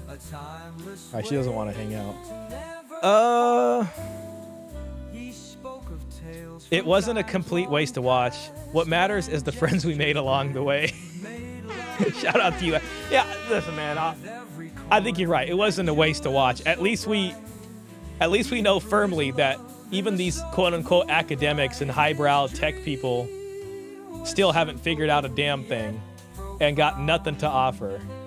Again, MGTOW has only looked more attractive. Again. So, unfortunately, we're still sitting here. I mean, I don't even know if it's unfortunate, but we're sitting here on this all roads lead to MGTOW journey again. Murder of Crows says, I was ashamed at 14 for shredding. Oh, let's see. Klaus says, Tom Brady got rich. Worked well for him, I guess. Yeah, exactly. I mean, Tyrese Gibson was economically viable. You know, there's a lot of people you can look at that, like what are these people even selling? Are you selling like a 5-year marriage or a 10-year marriage? It just doesn't make sense. It doesn't make sense. And the thing that's crazy is the lady never explained what her advice to these women are to get these guys to settle down. Instead, it's just the guy's fault for being polygamous. You know what I mean? Like, oh, well, they just don't want to settle down. It's these guys' fault, you know? So she can't answer that question. And if she can't solve that problem for them, she can't solve the problem for the other 50% of the guys. So they don't got no damn answer over here. What's up, Mimi? You trying to jump up on here? Come here. Hey, Mimi. Yay, Mimi's here. Woo. It's my buddy. Mimi. Oh, she ran away again. But yeah, so.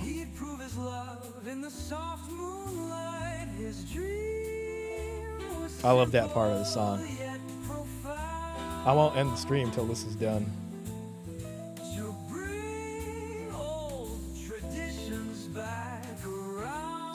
Self-improvement is the biggest trap. The reward at the end is being tired. Listen, the way I feel, like, I don't think self-improvement is bad. I think a lot of people just want to self-improve. There was always a self-improvement YouTube, even before all this stuff. There was always self-improvement stuff. But to say self-improvement is going to solve all of these problems is, I don't buy that. I'm sorry. You know what I mean? Like, it might help you get more short-term prospects, and other parts of your life I think will improve. That's great. Nothing wrong with that. But if you're going to sit here, let's play the rap song. If you're going to sit here and be like, oh, it's going to make women like and respect you, and then you're going to get married and have kids and all that, and everything's going to be great. No, it's not. It's not going to solve that. Coach's marriage wheel still, reigns out here supreme. You'll eventually just become a bigger fish to fry. Now, I mean, again, that doesn't mean you shouldn't self-improve. But if they're going to sit here and be like, this is the solution to these problems, no, I don't think so. They're just saying become a better utility for these people to use you.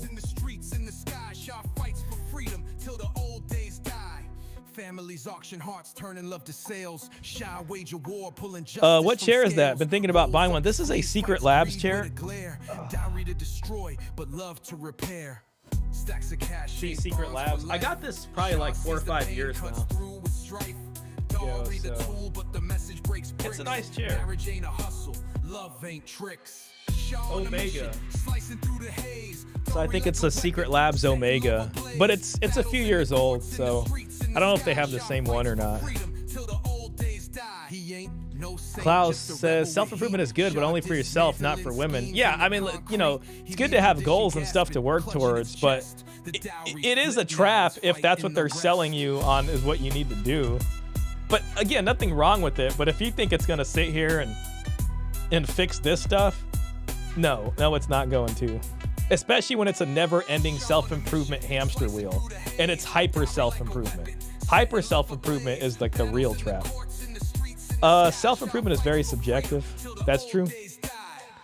Why couldn't Tyrese Gibson? Well, I mean, he was a movie actor. He was making all this money.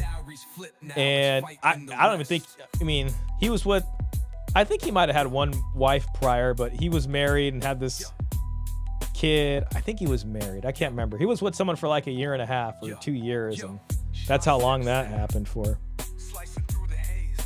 Man, we gotta listen to this rap song one more time. It's too good. Trevor said, which model, if you know? I think it's called the Omega. Let me see if I can find it on here. Shah steps in, sword sharper than vows. Diary in his grip, breaking old world brows. Chains of gold ain't the way hearts tie. Shah fights the tradition. Damn, I don't even remember how much I bought it for, but this. It's this one, but. Where's the colors at? What the hell? It's the smaller one too. It's not the Titan. Yeah, get the Omega. The other ones are way too damn big. Where is the black one at? The hell is this? Are they not selling the black ones anymore?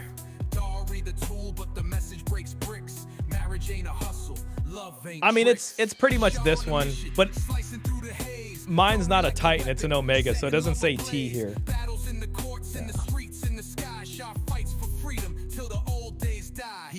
Yeah, it's a nice chair. I like it. Common Sensible says Galloway is the type of guy who recognizes some issues but refuses to properly understand it or the nature of the issues. I agree. He did seem like some hostage worried about what he might say. Yeah, he was definitely trying to compliment Sandwich certain things. Mimi, you coming over here or what? Arthur Dunn says self-improvement is good if you actually do the work and improve. Yeah, I mean, listen, self-improvement isn't bad, but when it comes to this relations of marriage and choosing a good marriage and all these kinds of things, if you're going to sit here and do that and then choose some Starbucks barista who hasn't self-improved on her side or got nothing to come with, bad idea. Mr. Pitt says, notice how this conversation is happening not because they want men to better men, but because they want men to be better men for women. Exactly. It's ultimately about solving women's reproductive problems. Very much so. Trevor says undecided between Blacklight and Secret Lab. I'll compare. Does your chair squeak or make noise? I've never heard this thing make a single noise ever. Like it's pretty legit. This thing is, I've never had a problem with this chair. I'll tell you that. I should probably get some sort of leather cleaner for this, but you know, aside from just wiping it, I don't got anything special. And it comes with like a little memory foam headpiece and a back piece. But it's not bad. I've never heard of Blacklight. I'll have to check them out. Mr. Pitt, 100%. Superman, Indiana Jones, T. Gibson, Bezos. I know. Johnny Depp worked hard in self-improvement. What did he get? A big old poopsicle on his pillow. Jason Momoa, on and on and on. Yep. Great point. I'll leave it at that, guys. I'm gonna call it. We had a great stream. Unfortunately, my YouTube studio stopped working. Hopefully I can figure that out. The whole thing's been wacky. And we'll definitely be here next week. Tomorrow morning, I got a long day tomorrow, but I got to get, hopefully that conversation goes well. Oh, now you want to hang out? Now you want to hang out? Here, look, say something to the people. Mimi, say something. Look right there. All right, next time. But yeah, hopefully that goes well. I've been kind of tired with all that stuff. I got some other collabs coming too. So we'll see how that goes. Ow. Ow. Ow. She wants me to, I think, feed her. I think that's what it is. She's just like, stop streaming, man. And give me some tuna. Oh, never mind. Now she just wants to hang out. Here, I'll do that so she doesn't. Ah, damn it. All right. Well, guys, I'm going to take it off. Great stream. Self-improvement was at one time just about getting on in life. Yeah, very, very true. Great stream, W stream. Thanks, God. I appreciate everybody. I'm glad we made it through. I'm glad that the stream didn't cut off from watching that. And hope everybody enjoys their Sunday. Klaus, thanks for being here and waking up early just to watch me. Appreciate you, man. And everybody that was in here, everybody who donated, I appreciate that. Everybody who hit the like button, everybody who left a comment and participated, that makes the stream fun. If it's just me talking, that's just not as fun. But when there's people in here talking, that makes it a good time for everybody. And, it's just fantastic after that. All the best, Paul conversation. Look forward to tuning in. Thank you so much. Night, Shah. Take it easy, everybody. I will catch y'all for the next one. Hopefully we'll get some standalone videos or something coming out. And again, if you guys care to watch gaming, just log in or just follow the Twitch. This is Shah _. And we'll